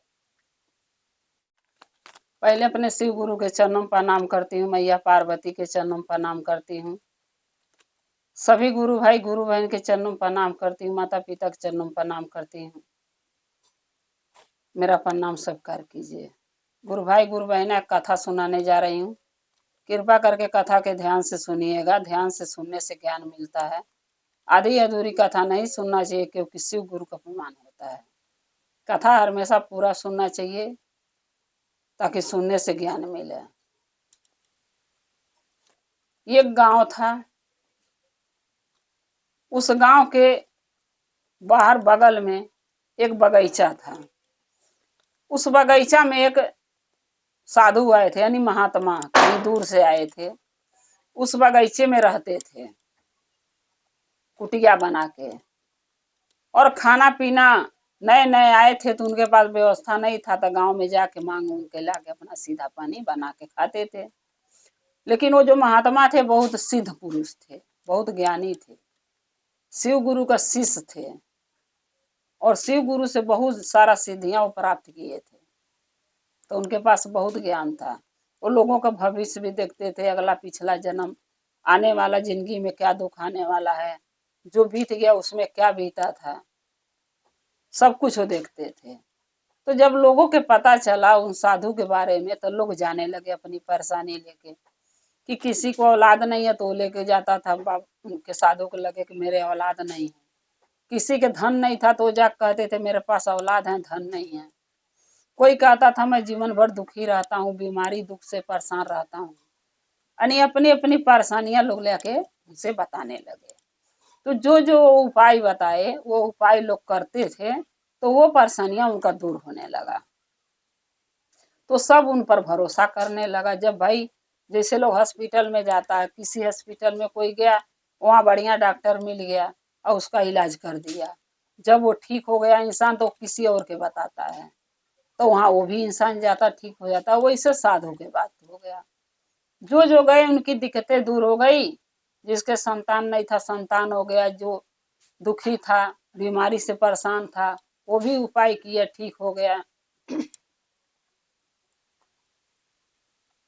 तब वो जो साधु थे, पूरा गांव में हल्ला हो गया कि जो साधु महात्मा हैं बहुत अच्छे आदमी हैं, जो भी बताते हैं बढ़िया बताते हैं। तो उसी गांव में एक राजा रहते थे। राजा रहते थे तो उनको पता चला, वो भी जब गए वहां साधु के पास अपनी परेशानी लेके, क्योंकि राजा के औलाद नहीं था, लेकिन राजा बहुत नेक दिन बंदे थे, बहुत अच्छा इंसान थे, हर अपने प्रजा का दुख परेशानी समझते थे। उनके अंदर अहंकार नहीं था कि मेरा प्रजा है, मैं राजा हूँ तो मैं अपने प्रजा का क्यों सुनूं। बहुत से राजा ऐसा सोचते हैं, लेकिन वो ऐसे नहीं थे। रानी भी ठीक थी, हर दुखियारी की दुख समझती थी, राजा भी ठीक थे। कोई भी गरीब दुखिया उनके दरवाजे चला जाता था तो घूम के नहीं आता था, जरूर कुछ ना कुछ उसका भला कर ही देते थे। जब राजा को पता चला, राजा वहां गए, और राजा महादेव के भी बहुत मानते थे, रानी राजा दोनों महादेव में भी बहुत भरोसा था। जब राजा वहां गए, साधु के बारे में पता चला, हल्ला हो गया पूरा गांव, तो राजा भी सोचे हम भी चल के देख लेते, हमारे भी औलाद, क्या पता महादेव दे दें। गए तो देखे तो सच में बगीचा में कुटिया है, और कुटिया के बगल में शिवलिंग बना रखे हैं, और महात्मा पूजा कर रहे थे। जब राजा गए थे, राजा वहीं चुपचाप खड़े हो गए। जब महात्मा पूजा कर लिए, अपनी भक्ति आराधना महादेव का कर लिए, जब आंख खोले तो देख रहे हैं सामने राजा खड़े हैं। तब वो महात्मा बोले कि राजन, कौन सा ऐसा आपको कार्य आ पड़ा कि आप मुझे बुला लिए होते, आपने चल के यहाँ आने कष्ट क्यों किया। तब राजा बोले कि नहीं महात्मा जी, जो भी कार्य हमारा आपसे जरूरत है, आपके जो भी मेरे मजबूरी बताने आया हूँ, वो मुझे इस काम के लिए खुद ही चल के आना था, आपको नहीं बुला सकता। तो महात्मा बोले साधु ठीक है, जो आपकी इच्छा है, अब बताइए क्या परेशानी, आप बताएंगे तब मैं बताऊंगा कुछ। तो राजा ने बोला कि हे महात्मा, 20 साल शादी के हो गया मेरे, लेकिन आज तक कोई संतान नहीं है, और ये भी नहीं है कि मैं किसी को सताता हूँ, किसी को दुख देता हूँ अपने प्रजा को, चाहे नौकर चाकर के, चाहे किसी का भला नहीं करता हूँ, चाहे दान पुण्य नहीं करता हूँ, ये भी नहीं है। मैं सब कुछ करता हूँ, वो काम जिसमें हमारे प्रजा खुश रहे, मैं खुश रहूं और भलाई हो, वो सारा काम मैं करता हूँ। लेकिन फिर भी न पता पिछले जन्म में कौन ऐसा पाप, कौन ऐसा गलती मैं किया था, जो महादेव मुझे औलाद आज तक नहीं हो पाया। महादेव इस सुख से वंचित है, हमें कर रखे हैं औलाद से। तब महात्मा बोले कि इसमें देखिए, न महादेव की गलती है न आपकी है, अपने कर्म की, आपके कर्म के गलती, यानी किस्मत की गलती है।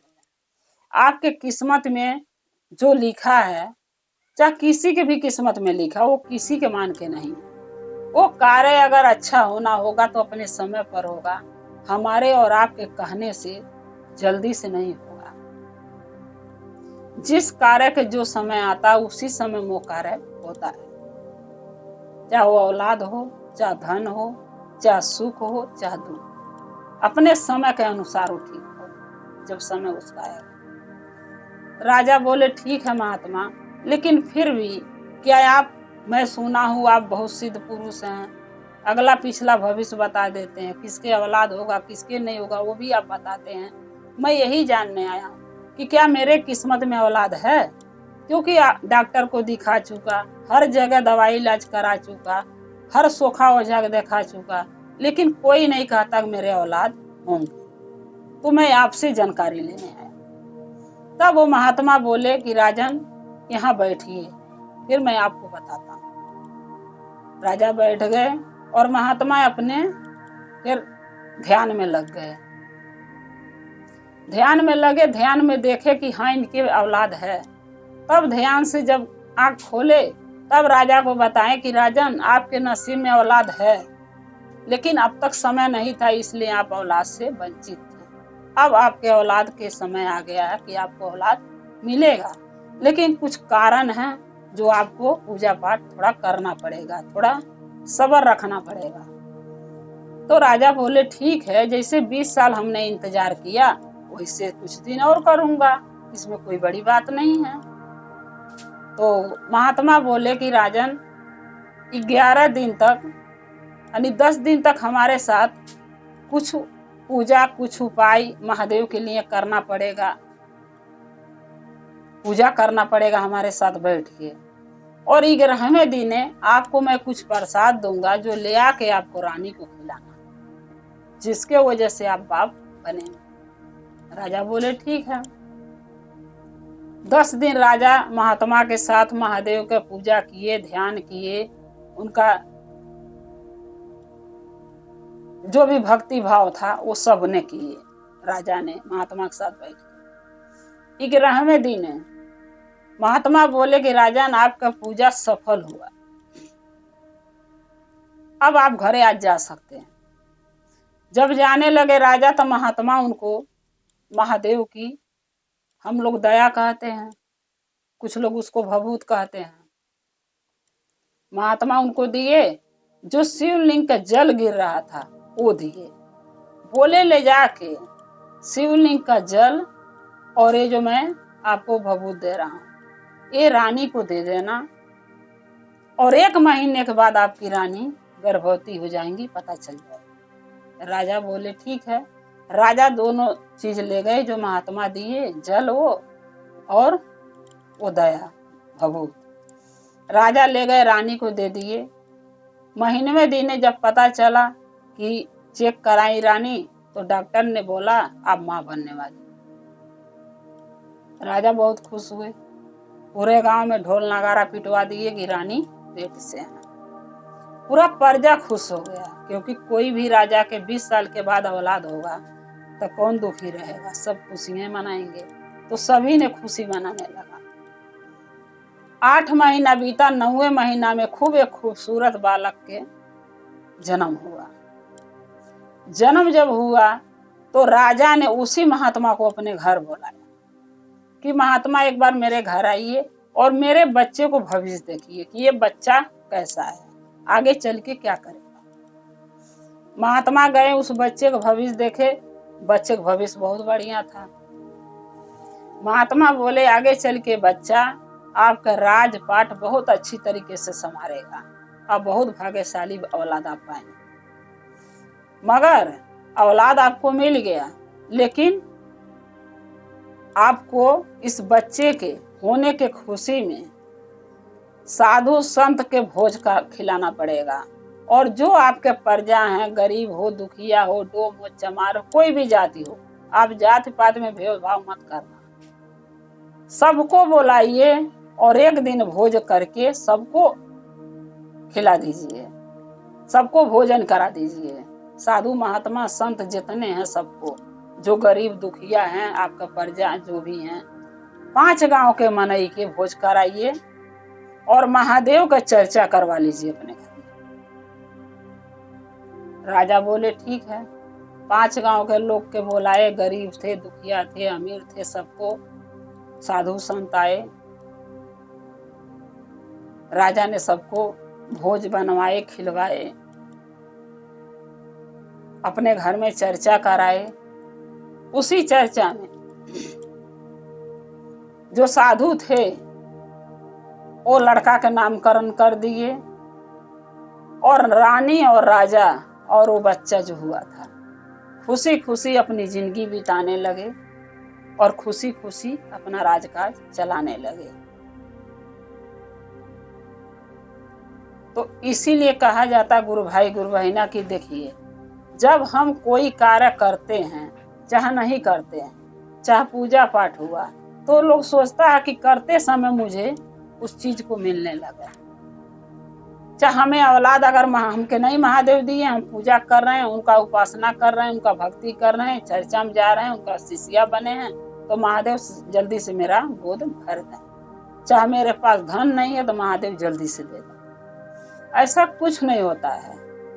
अगर हम मेहनत कर रहे हैं, कंपनी में जा रहे हैं, काम कर रहे हैं, तो मेहनत करने के बाद ही तनख्वाह 1 महीना इंतजार करना पड़ता तो सैलरी मिलता है। उसी तरीके से अगर हम महादेव के कार्य में लगे हैं, उनका शिष्य शिष्या बने हैं चाहे नहीं बने हैं, आप महादेव का पूजा कर रहे हैं, तो थोड़ा विश्वास, थोड़ा भरोसा रखना पड़ता है, तब मिलता है कोई चीज। अब ये नहीं है कि हम गए और सोचे मिल जाए। ऐसा तो कंपनियों में भी नहीं होता कि गए आज काम किए तुरंत मिल जाता, तनख्वाह नहीं मिलता ना।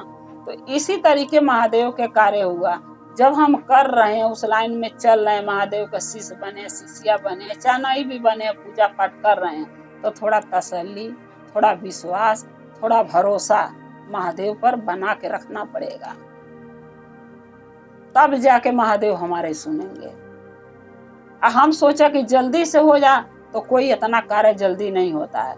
नसीब है, नसीब में जो लिखा हुआ है, बच्चा पैदा होता नसीब लिखा जाता है, तो उसके नसीब में जिस टाइम में जो लिखा होगा, चाहे वो धन हुआ, चाहे औलाद हुआ, चाहे कोई दुख हुआ, चाहे बीमारी हुआ, चाहे खुशी हुआ, चाहे गम हुआ, वो उसी टाइम में होगा जिस टाइम में जितने साल के बाद जिस उम्र में लिखा होगा, उससे पहले कुछ नहीं होने वाला है।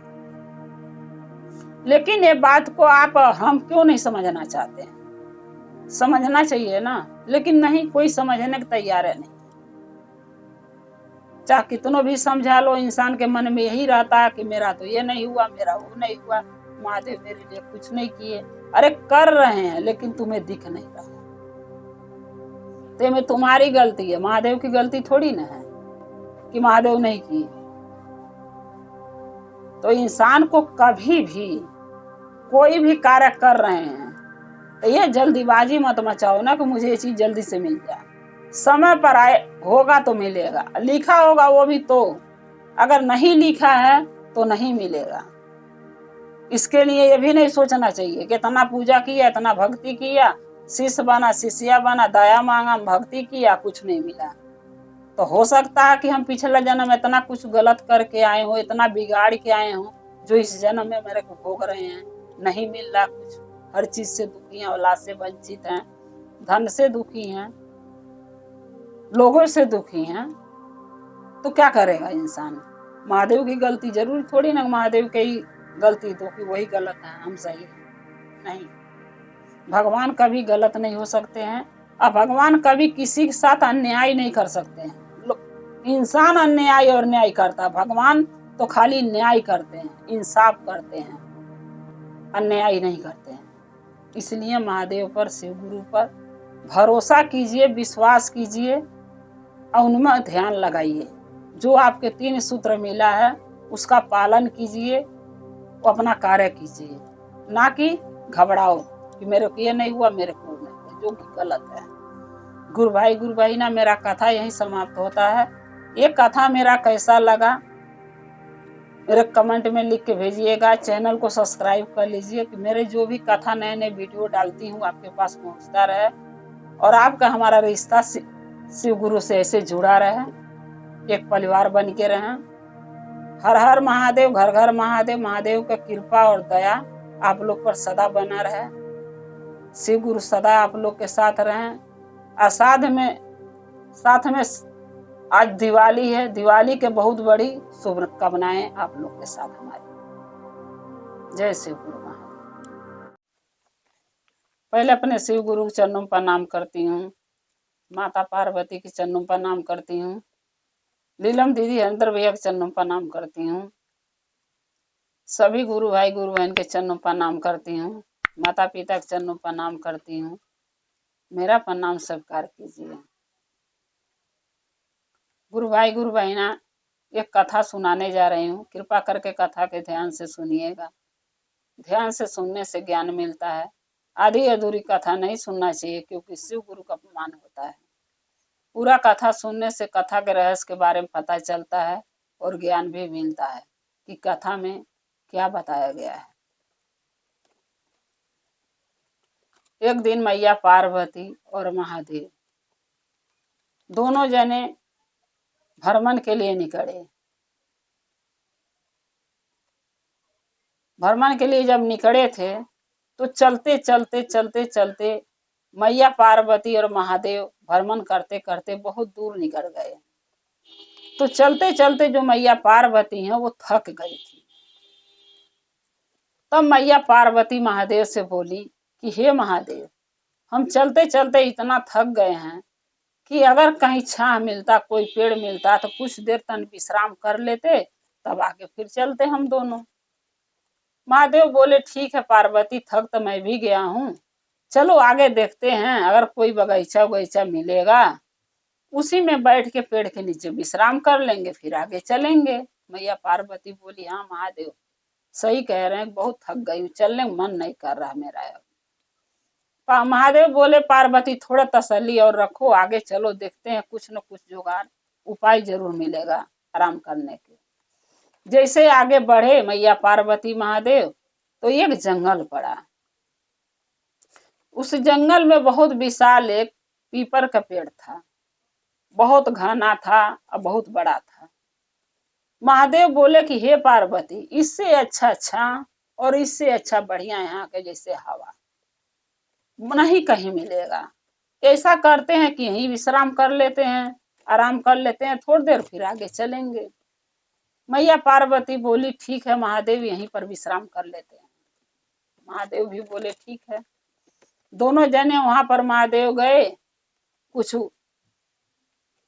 घास जंगल ले आए, बोले इसी पर लेट के विश्राम कर लेते हैं। बोली पार्वती ठीक है। दोनों जने लेट गए। मैया पार्वती लेटी तो उनको नींद नहीं आया, जगी रह गई, और महादेव सो गए। महादेव सो गए तो थोड़ी देर में मैया पार्वती क्या देख रही हैं, ताक रही थी लेटे लेटे। वो क्या देख रही हैं कि एक बहुत बड़ा कीड़ा है थोड़ा दूर पर। और कीड़ा क्या है कि वो कीड़ा तो बड़ा है, लेकिन जो छोटे छोटे कीड़े हैं, चींटी हैं, कीड़े मकोड़े हैं, वो बड़े वाले कीड़े को काट काट के खा रहे हैं जिंदा। वो कीड़ा बड़ा वाला जिंदा है और जिंदा उसको काट के खा रहे हैं। और वो जो कीड़ा था बड़ा वाला, वो छपटिया रहा था, उसको दर्द हो रहा था, पीड़ा हो रहा था। भाई जिंदा रहने पर, चाहे वो इंसान हुआ चाहे जानवर, कोई काटेगा तो उसको दर्द तो होना ही है। उसको दर्द हो रहा था। तो जब ये चीज पार्वती देखी तो पार्वती की बहुत दया है उस कीड़े पर। पार्वती सोचने लगी कि इस कीड़े को मैं कैसे बचाऊं। एक तो जिंदा है, मरा हुआ हो तो कोई काट के खा तो दर्द ना हो, तकलीफ ना हो। ये कीड़ा जिंदा है और छोटे छोटे कीड़े बहुत सारे हैं जो इसको नोच के काट के खा रहे हैं, और ये दर्द पीड़ा से छपटिया रहा है। हम इसको कैसे बचाएं। फिर पार्वती को ध्यान आया कि महादेव तो साथ ही में है, तो चिंता का चीज का है। महादेव से कहती हूँ ये जरूर बचाएंगे। महादेव के पास तो हर चीज का हल होता है, तो हमारे भी परेशानी दूर करेंगे। तो पार्वती क्या करी कि महादेव को जगाई। महादेव जी उठिए ना, जल्दी उठिए ना, मैं बहुत परेशान हूँ, बहुत चिंतित हूँ। अब महादेव हड़बड़ा के उठ गए। अब महादेव को लगा कि भाई पार्वती जो एक देवी हैं, जो अपना रक्षा खुद स्वयं कर सकती हैं, उनको हमारे सहायता की जरूरत कैसे पड़ गई, काहे चिल्ला रही हैं। महादेव उठे तो बोले क्या हुआ पार्वती। पार्वती बोली कि प्रभु सामने देखिए। कह रहे हैं क्या देखूं सामने। बोली देखिए वो कीड़ा जो दिख रहा आपको। बोले हाँ। बोली कीड़ा के देखिए ना, कीड़ा जिंदा है, जो बड़ा वाला कीड़ा है वो जिंदा है। छोटे छोटे जो कीड़े हैं, चिवटी चिवटा कीड़े मकोड़े, उसको देखिए कैसे नोच नोच के काट काट के खा रहे हैं, जिसके वजह से वो कीड़ा जो है उसको दर्द हो रहा, पीड़ा हो रहा है, और वो छपटिया रहा है कि कोई हमें बचा ले। वो बहुत दुखी है। तब महादेव बोले कि पार्वती उस कीड़ा से दुखी मत होखो, वो अपने कर्म की सजाई भोग रहा है, क्योंकि वो अपना कर्म ऐसा बिगाड़ के आया है जो उसके इस जन्म में इसको ऐसी हालत में जीना पड़ेगा कीड़े को। पार्वती बोली नहीं महादेव, मैं इतना बड़ा दुख या इतना उसके कष्ट में उस कीड़े को मैं नहीं देख पाऊंगी।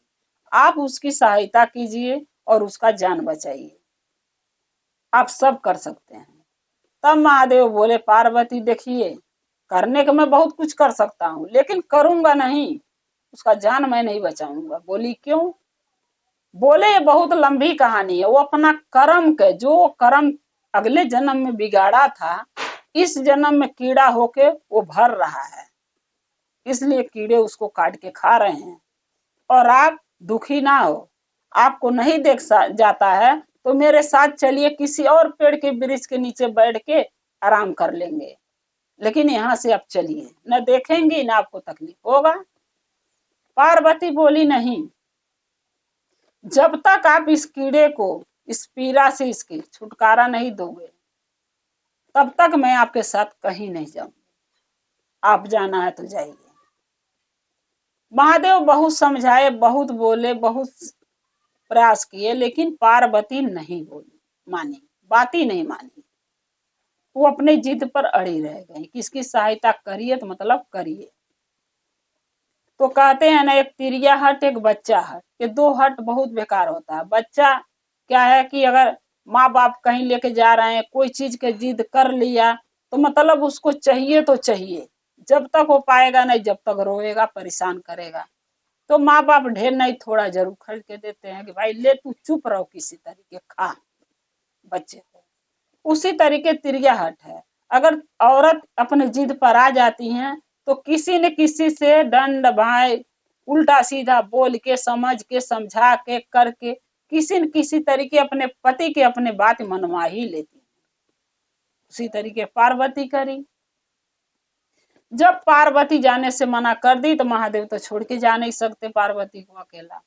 वो जानती थी कि मेरे को छोड़ के नहीं जाएंगे, इसीलिए बोली कि जब तक आप इसका दुख पीड़ा नहीं दूर करेंगे हम आपके साथ नहीं जाएंगे। अब महादेव क्या हुआ, लाचार हो गए पार्वती के आगे कि भाई ये नहीं करूंगा इसका दुख पीड़ा कीड़ा का दूर तो पार्वती जाएंगी नहीं। महादेव बोले ठीक है पार्वती, मैं इसका सहायता करने के तैयार हूँ, लेकिन एक शर्त है, अगर मेरे सहायता कैले के बाद ये किसी को नुकसान पहुंचाया, किसी को दुख पहुंचाया, किसी को कष्ट पहुंचाया, अच्छा खुद तुम्हें कभी नुकसान पहुंचाया, चाहे तुम्हारे बारे में कभी कुछ बोला, तो मैं इसका जिम्मेदार नहीं होऊंगा, तुम खुद होगी और इस चीज से तुम्हें निपटना पड़ेगा, मैं तुम्हारा सहायता नहीं करूंगा। पार्वती तो बड़े ताव में आके उस टाइम बोल दी कि ठीक है मत करिएगा, लेकिन अभी तो कर दीजिए उसका सहायता। महादेव बोले ठीक है। तो जो कीड़ा था, कीड़ा जिस गांव के बगल में लोग विश्राम कर रहे थे पेड़ के वृक्ष के नीचे पीपर के, उसी बगल में एक गांव था। उस गांव के उस कीड़े को महादेव उसको राजा बना दिए। जो बड़ा वाला कीड़ा था जिसको छोटे छोटे कीड़े नोच के खा रहे थे, उस कीड़े को महादेव उस गांव का राजा बना दिए। जो छोटे छोटे कीड़े थे, चिंटी चिवटा जानवर, उसको क्या किए, उसी राजा के बड़े वाले कीड़े के जो राजा बनाए थे उसी के प्रजा बना दिए छोटे छोटे कीड़े को। बोले तू राजा इस गांव का रहेगा और ये तेरे प्रजा बन के रहेंगे, लेकिन एक बात ध्यान रखना कि कभी गलत काम पिछले जन्म में जो तू बिगाड़ा इस जन्म में भोग रहा था, लेकिन पार्वती की तेरा दुख नहीं देखा गया तो मेरे को फिर दोबारा तुझे राजा बनाना पड़ा, जैसे तू पिछले जन्म में राजा था। जो गलती तू पिछले जन्म में दोहराया था कि कीड़े के जन्म पाया था, दोबारा वो गलती मत दोहराना कि मैं मजबूर होकर फिर तुम्हें इसी अवस्था में ले आके कर दूं जिस अवस्था में तुम कीड़े के रूप में जी रहे थे। उस टाइम तो उसने मना कर दिया, बोला नहीं महादेव ऐसा गलतियां मैं कभी नहीं करूंगा। महादेव उसको राजा बना के और जो छोटे छोटे कीड़े मकोड़े उसका प्रजा बना के चले गए दोनों जने अपने हिमालय पर, पर्वत पर।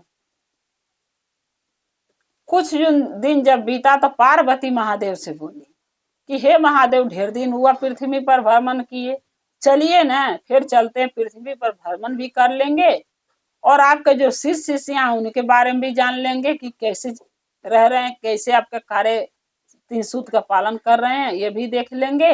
और जो कीड़ा था जो दर्द से परेशान था जिसको हमने बोला और आप उसको उस गांव का राजा बना दिए, उसके बारे में भी चल के देख लेते हैं कि काज कैसे घर अपना संसार चला रहा है, यानी अपना राजपाट कैसे चला रहा है।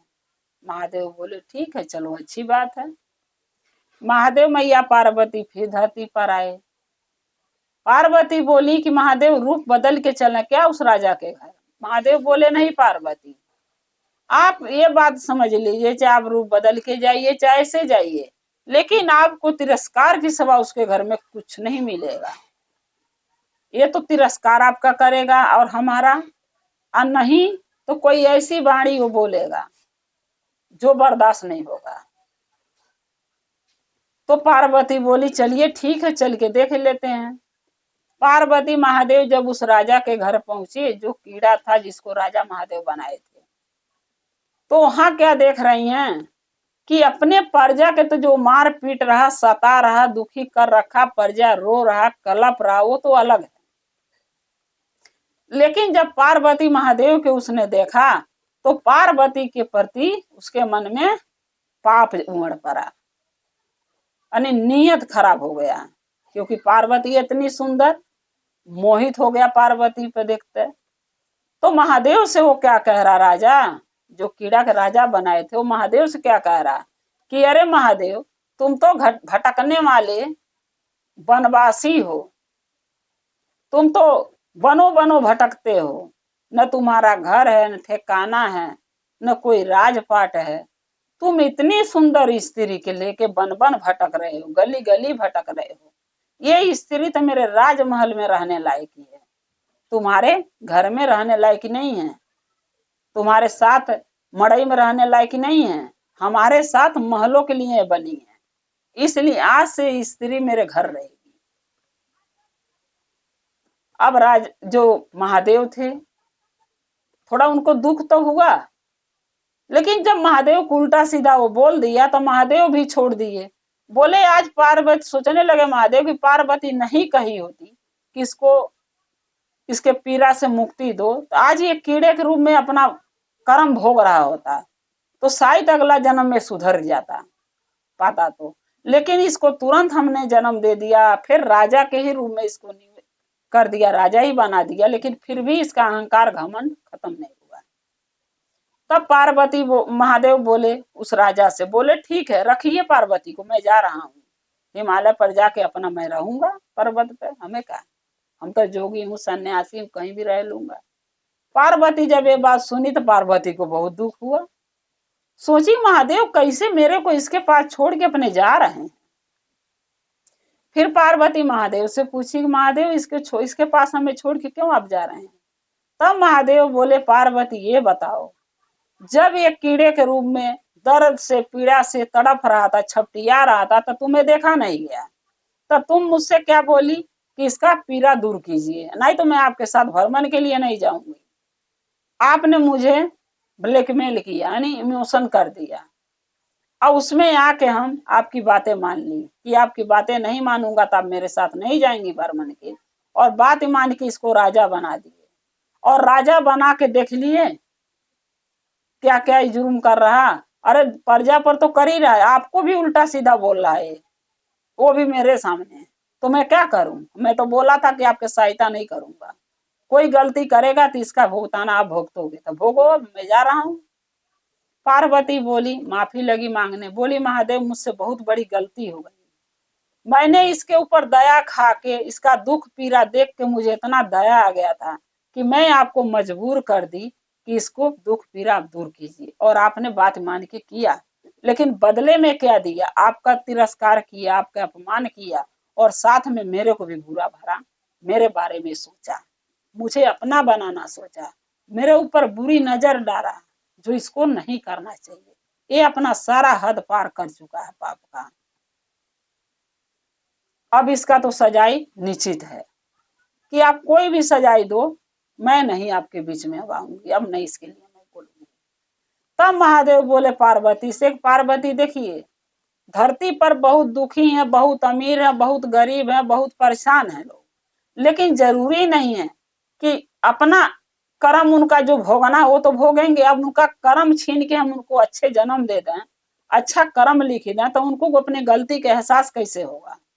ये मैं गलत करता हूँ, वो भी आपके चलते, आप हट हो जाती हो, हठी बन जाती हो, हम आपका हट के पूरा करने के लिए मैं मजबूर बन जाता हूँ, लाचार हो जाता हूँ, इसीलिए इनका मन बढ़ता रहता है।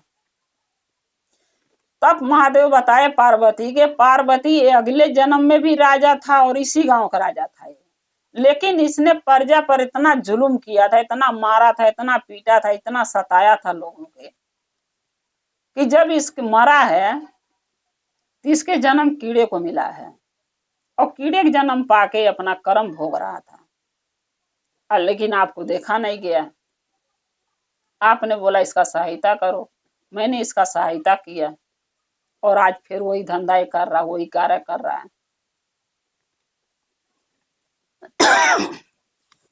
वही गलती वही पाप कर रहा है, तो अब मैं क्या करूं। इसीलिए मैं दोबारा इसको राजा बनाया कि सुधर जाएगा, लेकिन ये सुधरा नहीं। पार्वती बोली आपको जो समझ में आया कीजिए। फिर महादेव क्या किए, फिर उसको कीड़ा बना दिए उस राजा को, और फिर जो उसके प्रजा थे उनको चिवटी चिवटा छोटे छोटे कीड़े बना के फिर उसके ऊपर छोड़ दिए, फिर उसको लोग खाने लगे, कीड़े कीड़े मकोड़े चिवटी चिवटा उस कीड़े को, और फिर वो दर्द पीड़ा में छपटियाने लगा, क्योंकि जब उसका पाप खत्म होगा, जितना पाप किया है तभी तो उसको मुक्ति मिलेगा पीड़ा से।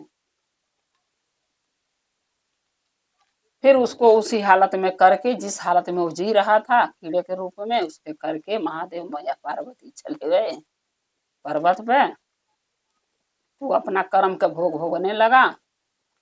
इसीलिए कहते हैं गुरु भाई गुरु बहिना कि अगर कोई गलती या कोई पाप हम किए हैं तो उसको हमको भोगना पड़ेगा, चाहे अगले जन्म में भोगें चाहे इसी जन्म में भोगें। इसीलिए कहा जाता है कि कोई पाप कोई गलती करने से पहले हमके एक बार नहीं तो 2 बार जरूर सोचना चाहिए कि हम ये कार्य जो कर रहे हैं इसमें हमारी कितनी भलाई है और कितनी बुराई है, और मेरे को क्या क्या इसके लिए भुगतना पड़ेगा, क्या क्या भोगना पड़ेगा।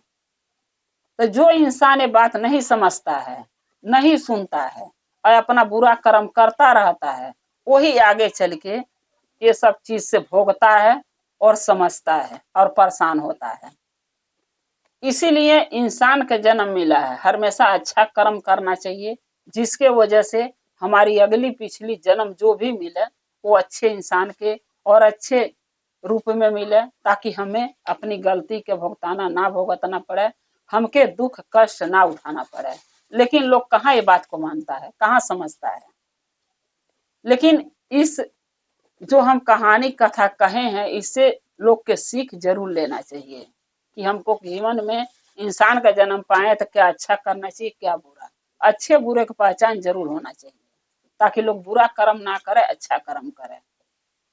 दान करो, पुण्य करो, भक्ति करो, महादेव का पूजा करो, शिष्य शिष्या बनो, चर्चा भजन करो, ताकि समझ में आए, अच्छे बुरे के पहचान हो, तो हम बुरा कर्म ना करें, अच्छे राह पर चलें।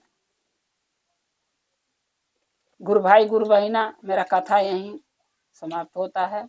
अगर मेरा एक कथा अच्छा लगे तो कमेंट में लिख के भेजिएगा कि मेरा कथा कैसा लगा, और चैनल को सब्सक्राइब कर लीजिएगा ताकि मेरी वीडियो आपके पास पहुंचती रहे और आप और हम शिव परिवार से ऐसे जुड़े रहें, हमारा रिश्ता ऐसे बना रहे।